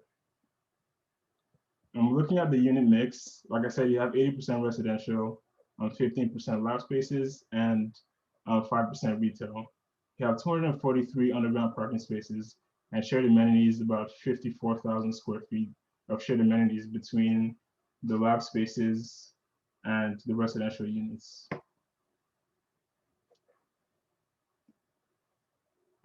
So looking at the planning process, the site is currently located in a center city planned district, which has a base FAR of 7.0. However, my project aspires to gain 2.0 extra density, FAR density, by providing affordable housing and 20% urban open space. Currently, the uses permitted by rights are residential and retail. And then for the lab spaces, I will have to pursue a conditional use permit. In total, it's going to take about 12 to 18 months. But my project is underwritten optimistically looking at 12 months. Environmental and social benefits. The project has greater than 20% public open space on the ground level. And the lab space energy is generated on sites via solar panels, giving San Diego's amazing sunlight intensity throughout the year. This project also aspires to mitigate dependence on automobiles by being close to or having access to a transit stop and providing connections to the regional bike network. Social benefits. This project creates 130 plus life sciences jobs for the city. It has affordable housing as low as 30% of the aerial median income, and it does support entrepreneurship by having 50% of the entire lab spaces available to startups as lab incubators. Looking at the construction, it's going to be a high-rise construction with concrete frame and underground parking, multi-level underground parking.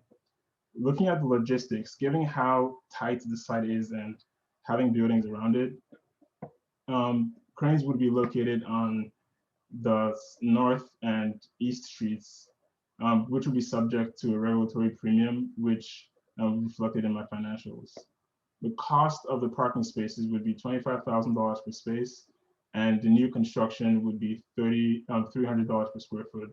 So it's important to note that given how complicated lab spaces are and their HVAC requirements and things like that, I decided to reflect this premium in my financials by increasing the base cost per square foot by 10%. And I should also mention that lab spaces and retail spaces are built to suit. Looking at the entire project schedule, Pre-construction will take about 3 months, and then followed by architectural design, taking a total of 21 months. And then planning and approvals, like I said initially, would take 12 months, and then construction would take about 14 months. And then marketing and lease up and stabilization would take a total of 16 months, during which unit markups will be created to advertise the project to the community and potential users. Now going into the financials. So the total project cost is $161.9 million. 4.1% of the total cost would be allocated for land acquisition. 79.4% would be allocated to the hard costs, and then the soft costs make up 16.5% of this total. Now the sources, you have 62% of the total sources coming from FHA construction loan, and then you have 7.5% coming from LIHTC equity, and 30% coming from regular equity. Now this equity at $48.8 million, 90% of it is going to come from a limited partner at $43.9 million, and then the sponsor, myself, or general partner, would contribute $4.8 million.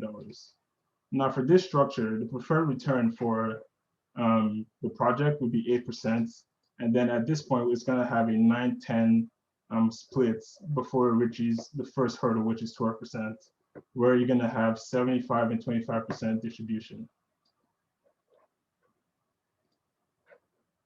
Looking at the rents, extrapolating from the market rate residential units studio ranges from $1,880 all the way to 2 bedrooms being $3,080. And affordable units being available to individuals who earn 30% annual median income all the way to 60%. You have units at $608 all the way to $2,080. Now, the lab spaces for the commercial component of the project, you have units at $35 per square foot and units at $30 per square foot. The cheaper units would be the incubator spaces, which I spoke about initially.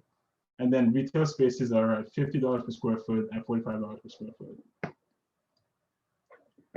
Now, looking at the cash flows over the life of the project, you have the NOI starting at $15.4 million and growing all the way to 19.7 in the 11th year. The debt service coverage ratio ranges from 1.7 all the way to 1.9 in year 10, and operating expenses per unit per year total at $8,655. Mortgage terms when the construction loan converts to a permanent loan, 30 years, and it's at 5.5%.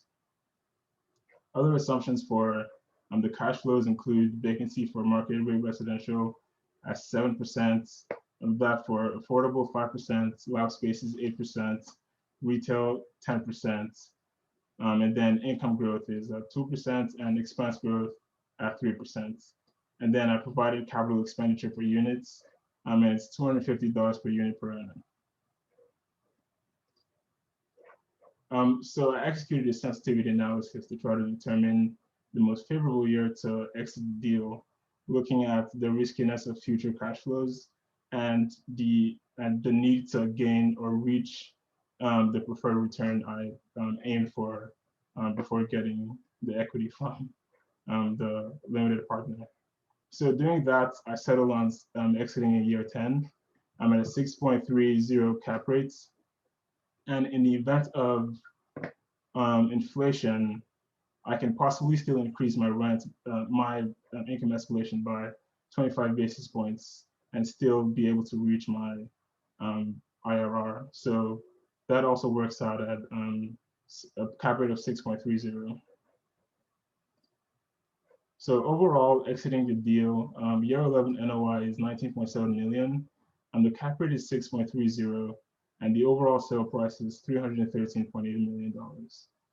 Paying off the loan balance, the sales proceeds would be $185.5 million. The GP's IRR is 31.50, and the LP's IRR is 21.47, and the overall project IRR is 10.05%.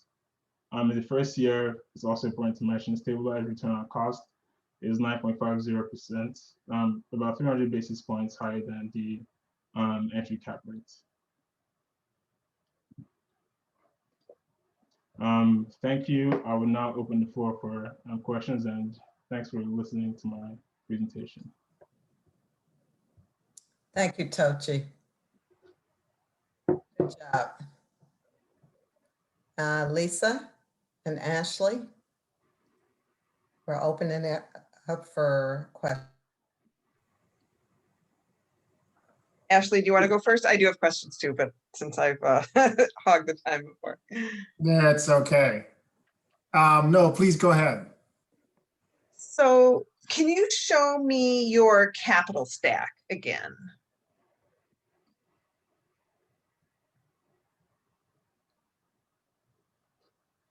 So is the gray box is LIHTC? Construction loan. Oh, is the construction loan, okay. Yeah. And then which one is the LIHTC is the light blue? Light blue, yes. Okay. And tell me what your, okay, and so when you calculated your LIHTC, did you only calculate it on the cost for the affordable units? Yes, 20% affordable. So I factored that into the calculation. Okay. Excluded the land acquisition price also. Okay. And then can you go to your rents? And I'm looking up, they seem for 30% AMI, they seem pretty high to me. I would have expected them to, the 2-bedroom rent to still be, well, I don't know. Where did you, let me ask you where you got the numbers from. So I kind of did some reverse engineering. I'm getting the numbers and applying the affordability rates I wanted to the current market, and then I worked back to get the numbers. Sorry, repeat that. So I looked at the current markets, the market rate units, and then since I assumed, the market rate units are for people who are north of 80% AMI, I reverse engineered that and applied 30% AMI to that to get to this number. It's pretty hard finding affordable unit comparables in San Diego. Right. So, so when you have affordable units, it's a specific program from the IRS, and there are very, very specific rules, and there are published rents that you cannot exceed based on your AMI cap. And so for an AMI, and so if you look on, there's a website called Novogradak, which NOVOGRADAC. And if you look on that website, it'll tell you what your maximum rent is that you can charge by whatever your AMI level is. And so when I did a quick look of it for San Diego County, I think your 2-bedroom rent couldn't go above like $900 a month. But you can fine tune the analysis down to your, your particular site or census tract too. So, but yeah, there are very specific rules. The other thing was with the exit, typically affordable properties are held for 15 years, and that's the IRS's tax credit compliance period. So it's uncommon for a property to be, for an affordable property to be sold prior to that. Yeah, I had that in mind when I on the road for a year 10 exit, because I feel like the cash flows year 10 moving forward are very speculative and not very certain, because there's an explosion of construction in the market right now. Given the increase in education percentage, and now everyone knows they have to care about biotech because of COVID. So there's been an explosion of construction. I feel like that's going to affect property values at that time. So I feel like I want to get out of the market before then. It might. Right. So if you're for the lab and the market rate, that's fine. For the affordable, it doesn't really work that way. So that's just something to think about with your exit.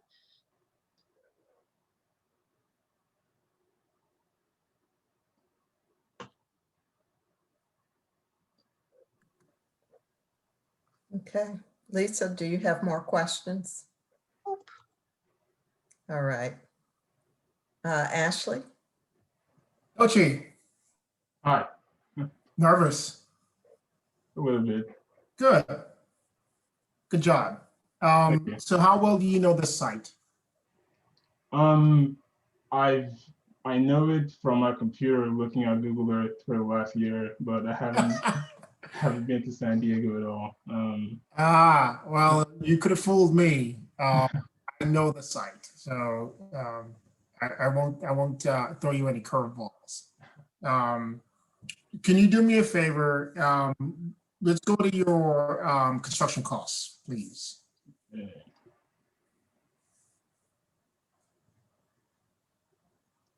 Okay. So, first of all, you're not the first person to try to mix life science and multifamily together. I actually thought so. There was a deal in New York that someone actually came to me on and said we were going to do life science and multifamily together. However, their life science was kind of like on the upper floors. It was the inverse of what you have. And I think this is a better approach. Mixing those two uses together is still in my head a challenge, but that doesn't mean it's wrong. Right. Don't read anything into that other than there are options out there in this kind of sphere. So life science cost is rather expensive, as you pointed out, given the HVAC requirements, right?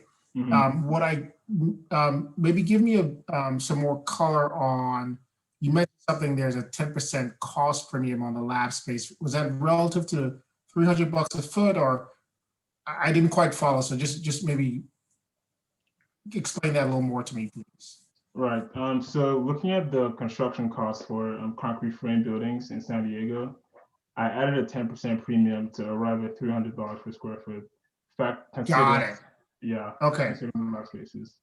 Okay, got it.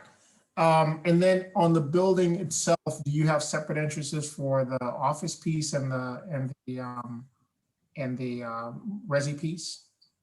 Yes. So the offices are on the on 7th Street, and the residential is on 8th Street. Okay. Okay.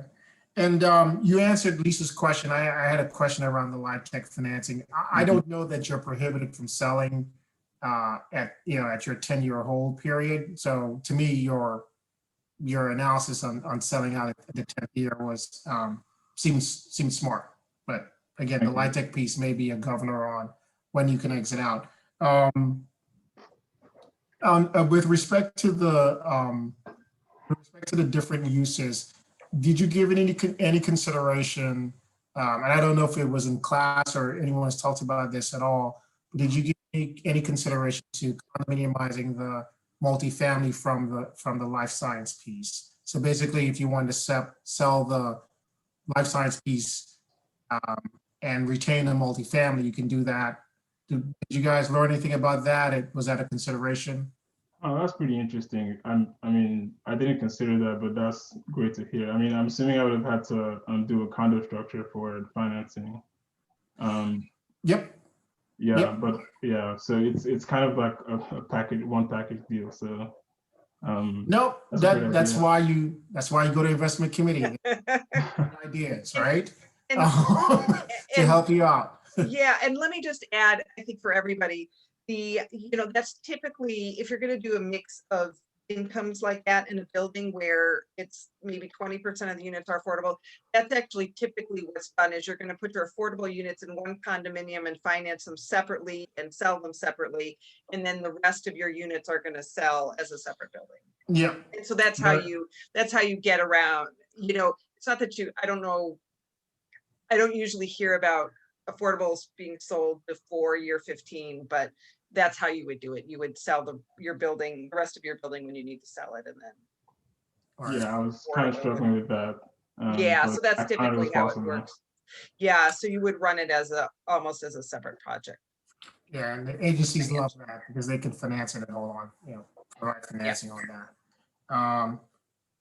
So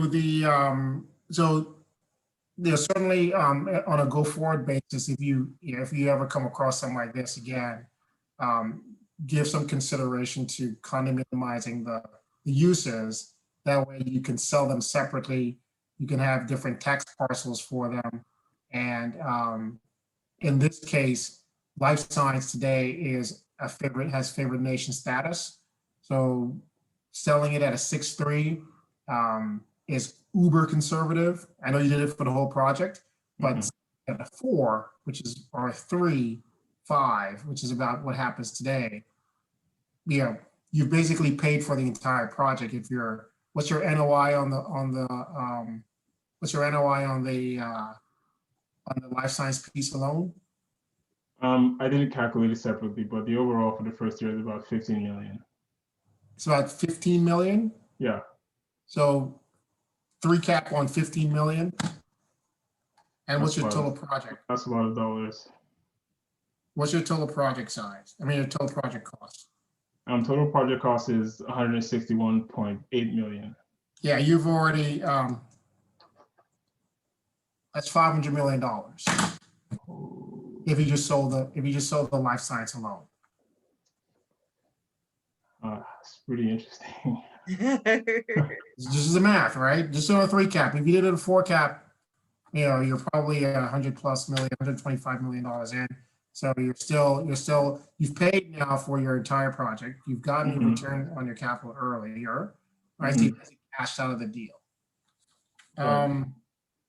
That is so interesting because I was considering how like the life sciences piece could absorb whatever shock could come from the affordable component and the market rate in case of higher vacancy or inflation. But it's interesting to see that having the different condo structure is pretty good for an exit. That's very Yeah, and you can decide you don't want to sell the multifamily. right. Right, that's a lot of cash to play with. Can you walk me through again your promote structure, please? Right.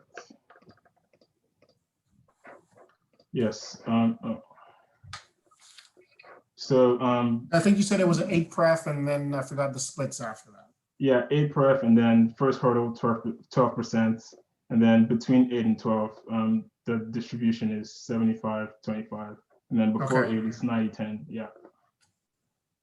So you only have 1 hurdle. Yeah, essentially.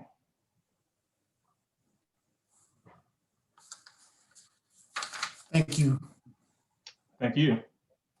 And I had one other question. Okay. The construction schedule. Real quick, Lisa. Oh, sorry, construction schedule. Okay. How many stories is the building?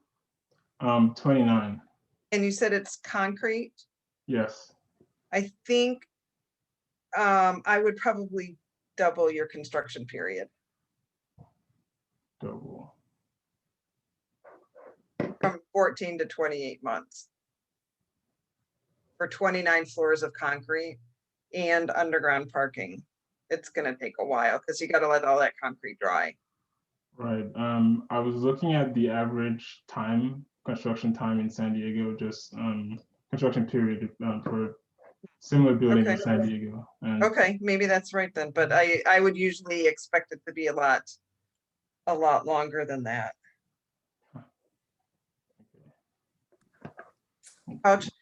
What's the total square footage? The total square footage of the building, about 408,000 square feet.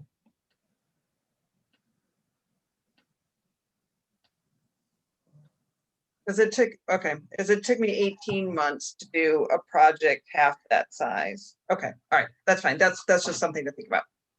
Okay, thank you.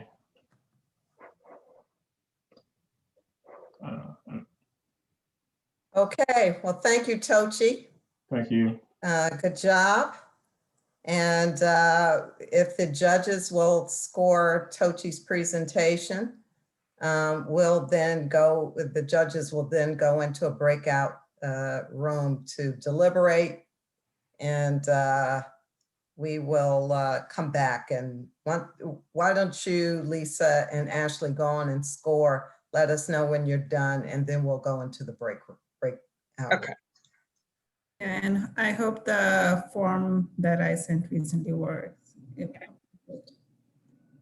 Well, Maria, do you want to just head into the break room now, since you're going to just deliberate after? Is that okay? In case there's issues. Now let's wait and Okay. let their scores.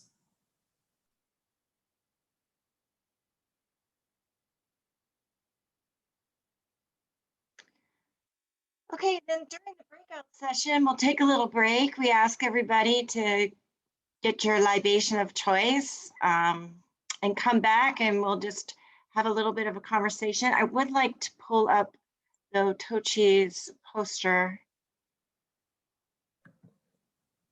Hey, Carrie. Yeah. Let me let us wait until after the judges have scored, so I'll be able to tell everybody else when to rejoin. I see. Okay. I'm just going to go ahead and share the poster now then. Yep, that's fine.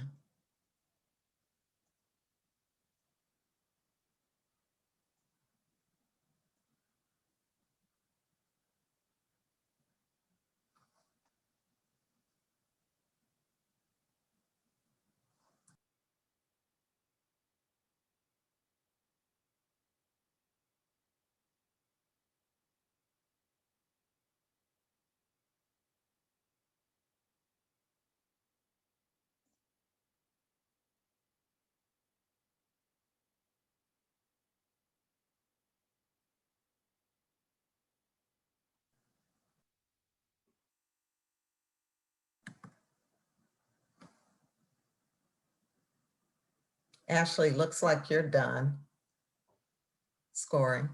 Okay. I am, yes. Okay. And I'm gonna go get some champagne.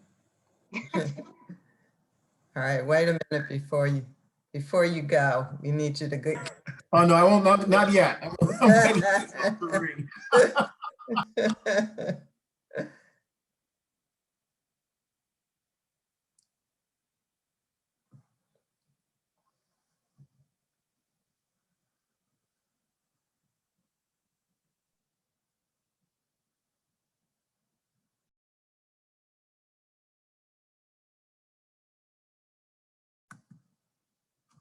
Posters are really beautiful.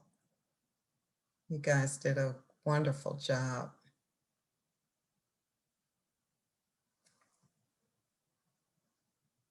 All right, Lisa, you done?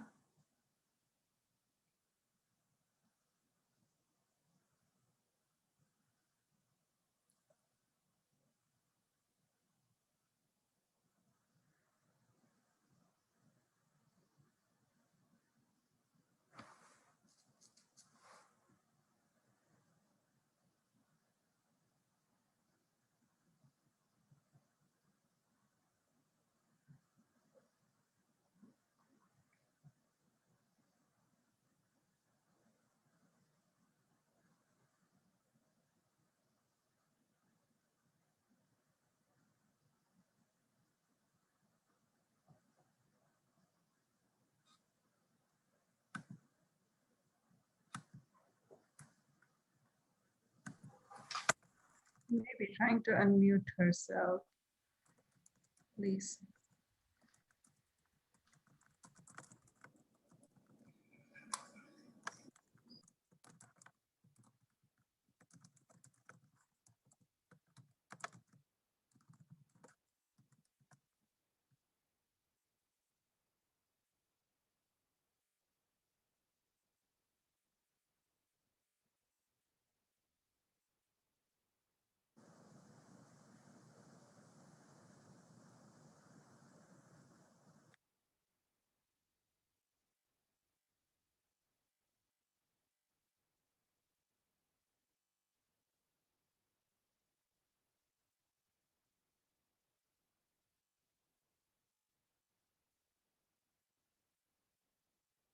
I think I'm done.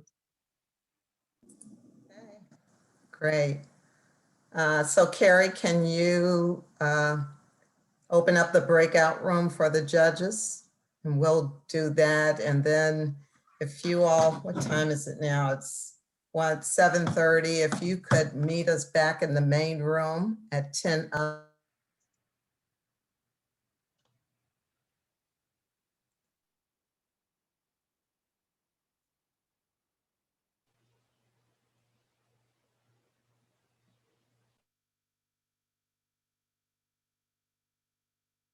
So I think what Maria said is we should meet back at 10 of. She muted herself. Tanya, did you go to the breakout room? I'm going now. Okay. Okay, everybody, so take a break, stretch your legs. Well done. When we come back, I hope you all put your video on and unmute yourselves. The judges have 20 minutes to deliberate, and we'll all chat and celebrate all this hard work and many, many years and lots of time you all have put into this. So great job, everybody.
Hey, Carrie.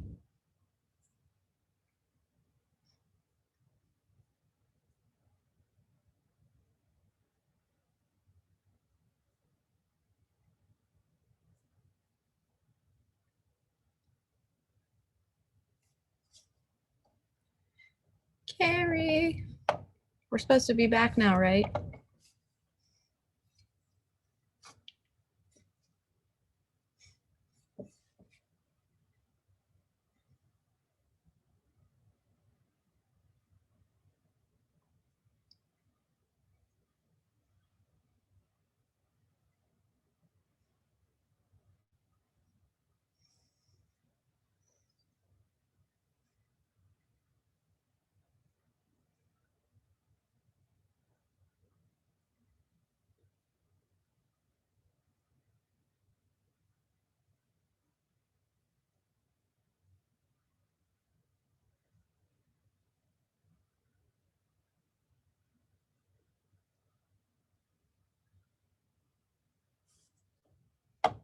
Okay, I thought everyone had been raptured.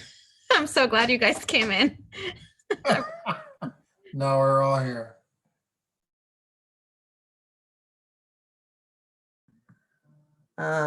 Okay. So, well, Everyone turn their videos on so that we can.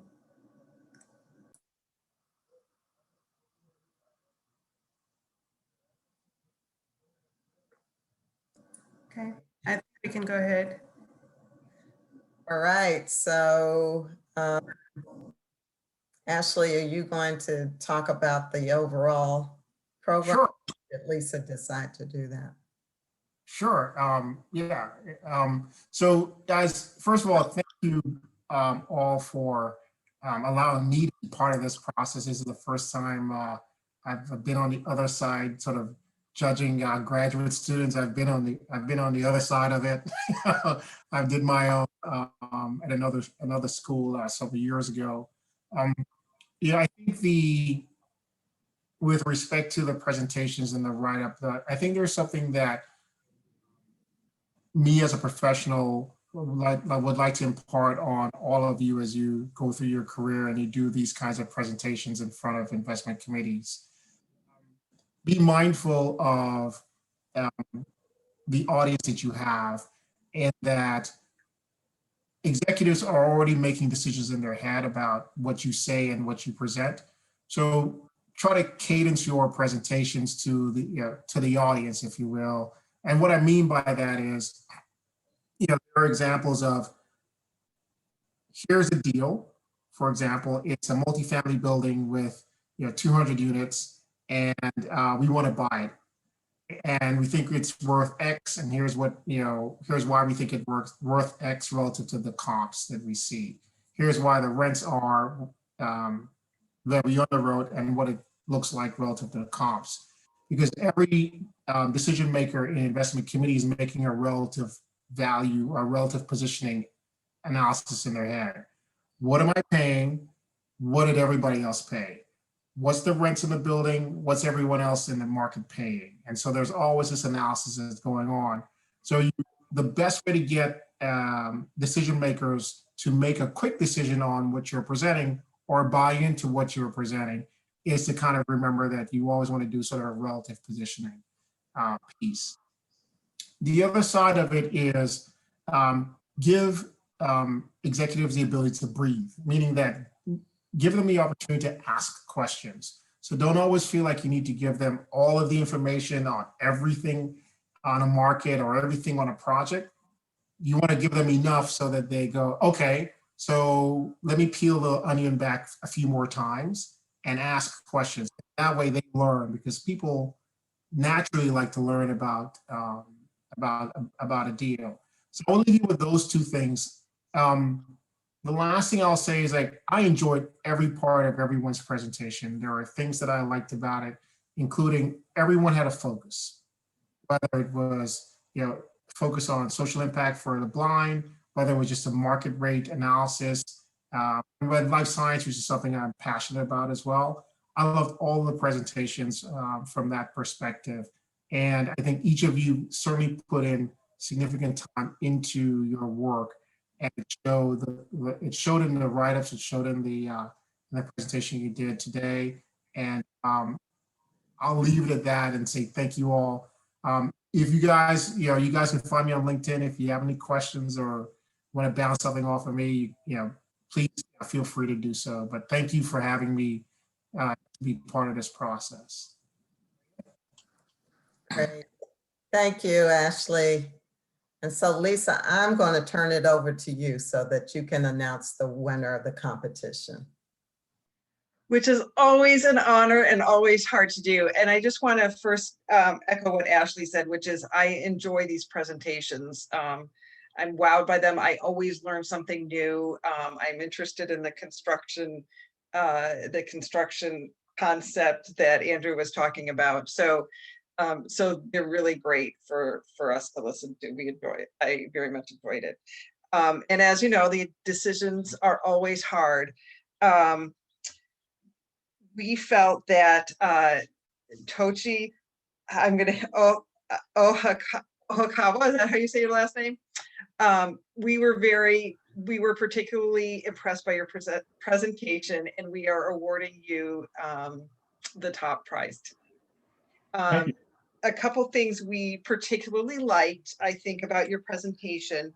I think we liked your concept was innovative, and we found that very appealing.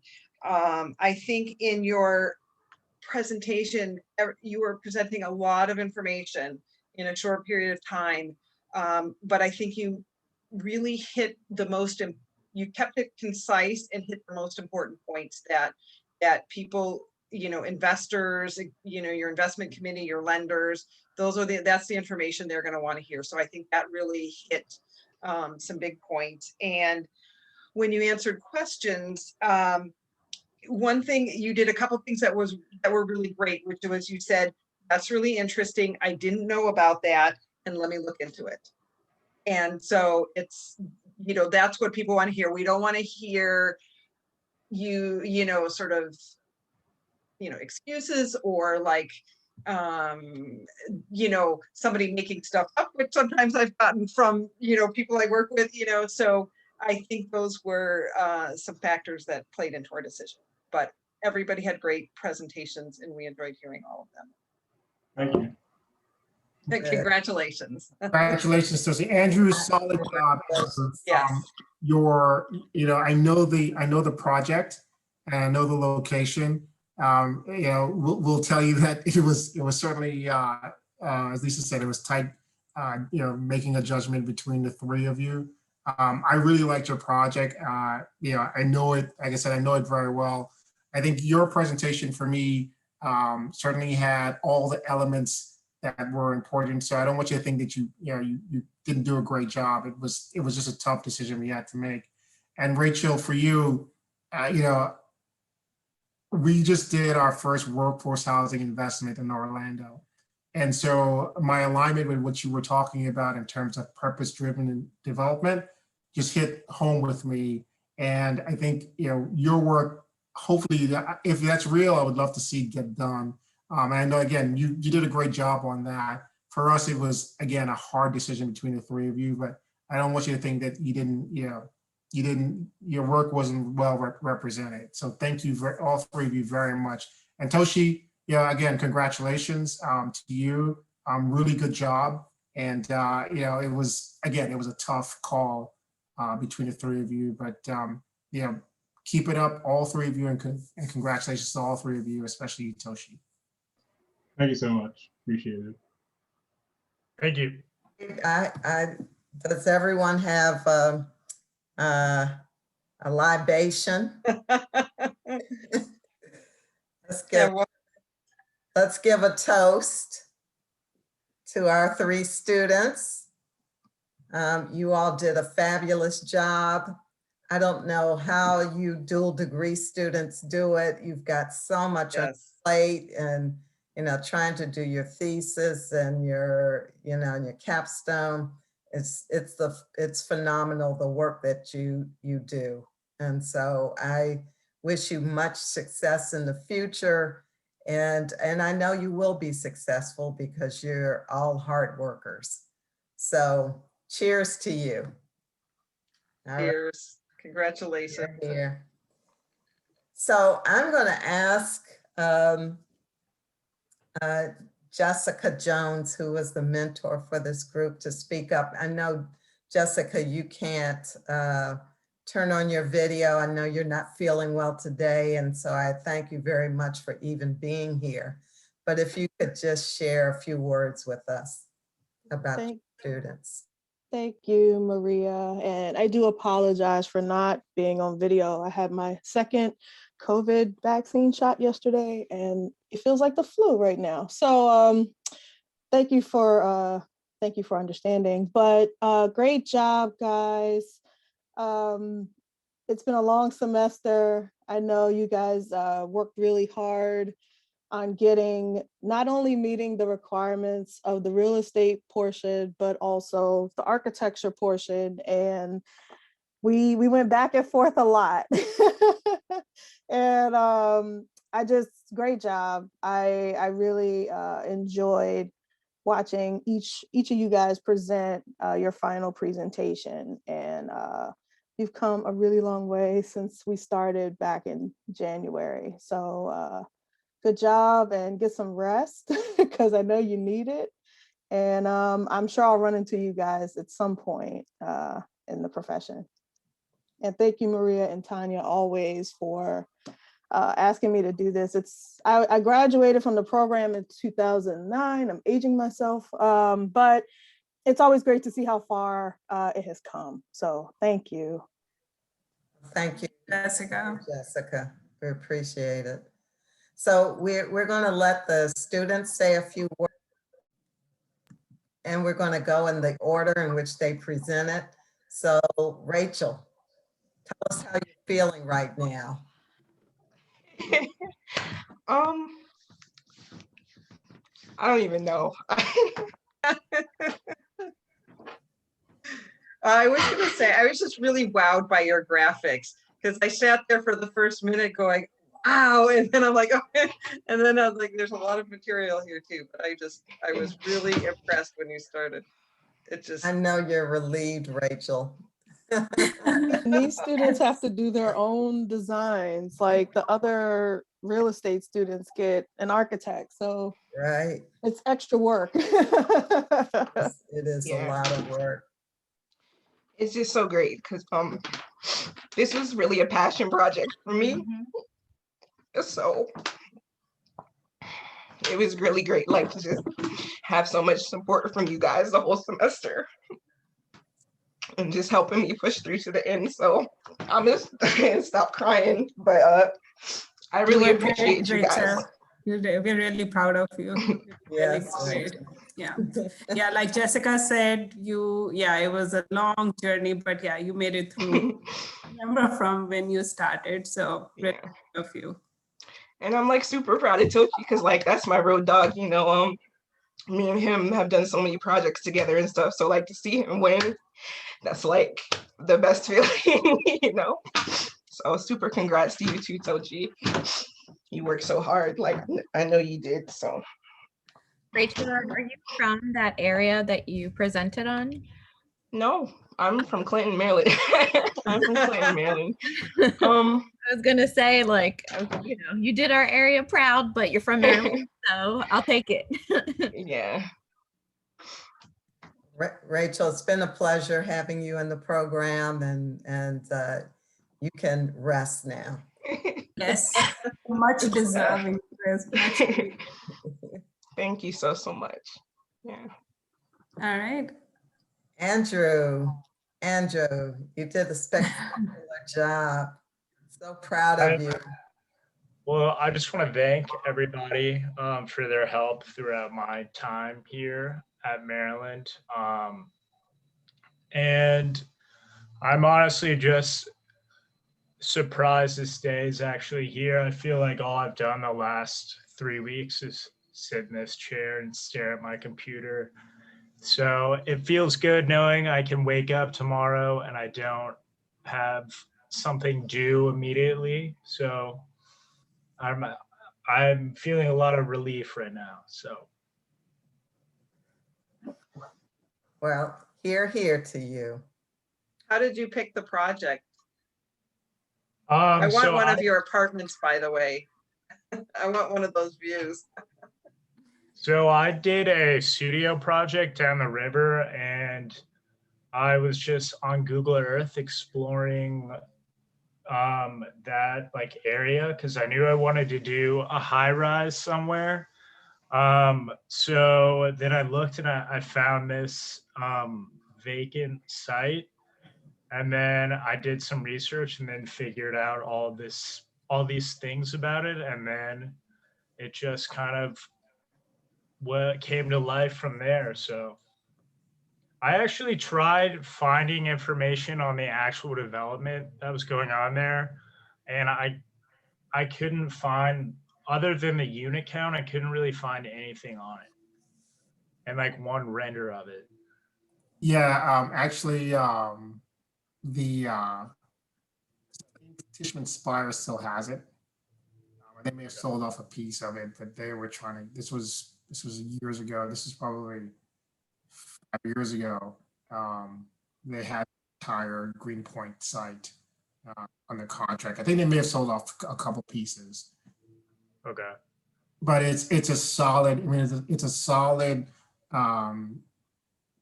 pieces that you put forward in terms of, because the continuation of that boardwalk from Williamsburg all the way along the East River. I mean, and the ferry points that get you from to Lower Manhattan and Midtown, and all that. The connectivity there is it all works. It all seems to make sense. It's just going to take some time for it to come out. And Rachel cannot stop crying. She's like so relieved.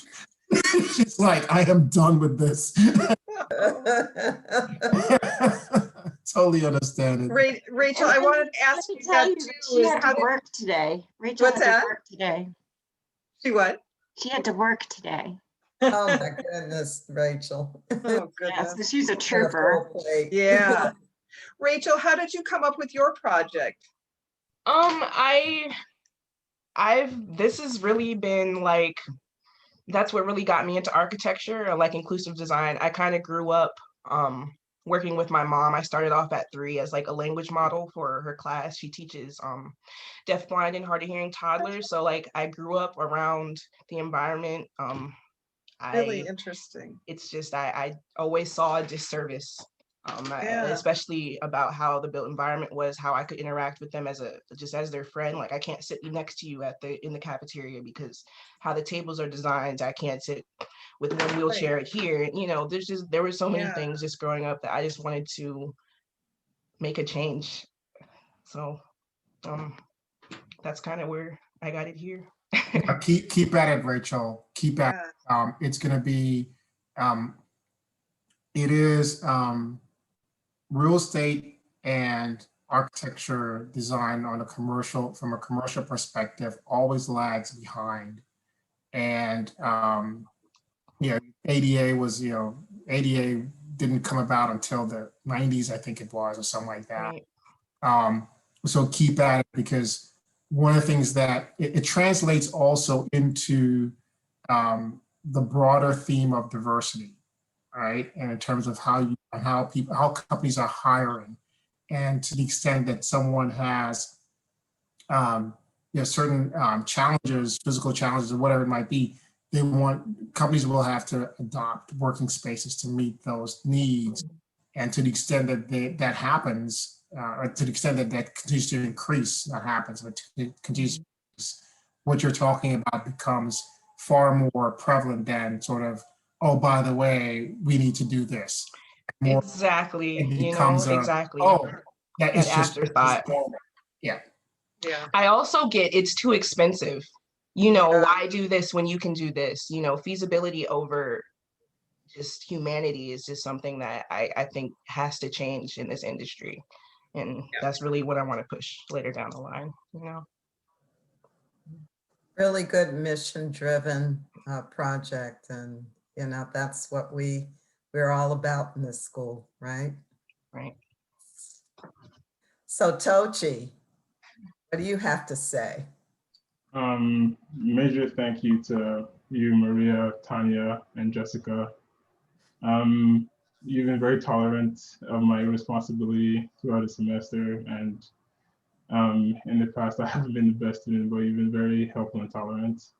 You've given me great opportunities thus far in the last 3 years. And I feel like I'm where I need to be intellectually because of the real estate program, and I'm incredibly appreciative of that. Thank you so much.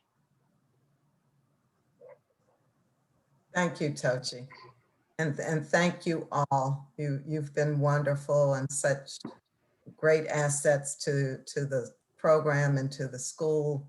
And we know that you're going to have much success in the future. So It's always hard to see students graduate. I know it's hard. Like I From the said beginning. before, I feel like you're my babies, and then I have to have you for 2 or 3 years, and then you're gone. Yep. So I hope that you will, come back and contribute to the program and be good alums and help us support other students who are coming through the program. So. All right. All right, guys, everyone, Andrew, get a drink in you, brother. You look like you're ready to take the tie off, and Rachel, get some sleep. Tochi's a man of few words. I don't know what he's gonna do, but Tochi needs both. Tochi looks like he's about to go for a walk or something like that. Well, thank you, all for having me. Lisa and Ashley, for your time this evening on a Friday evening, on a nice day. We really appreciate you carving out the time to do this. So thank you so much. Yeah. Welcome, and I enjoyed it. I enjoyed it very much. So I wish you guys the best. Congratulations. Congratulations, everyone. Thanks a lot. Okay. Yeah. All right. Bye-bye. Bye. Thanks, everybody.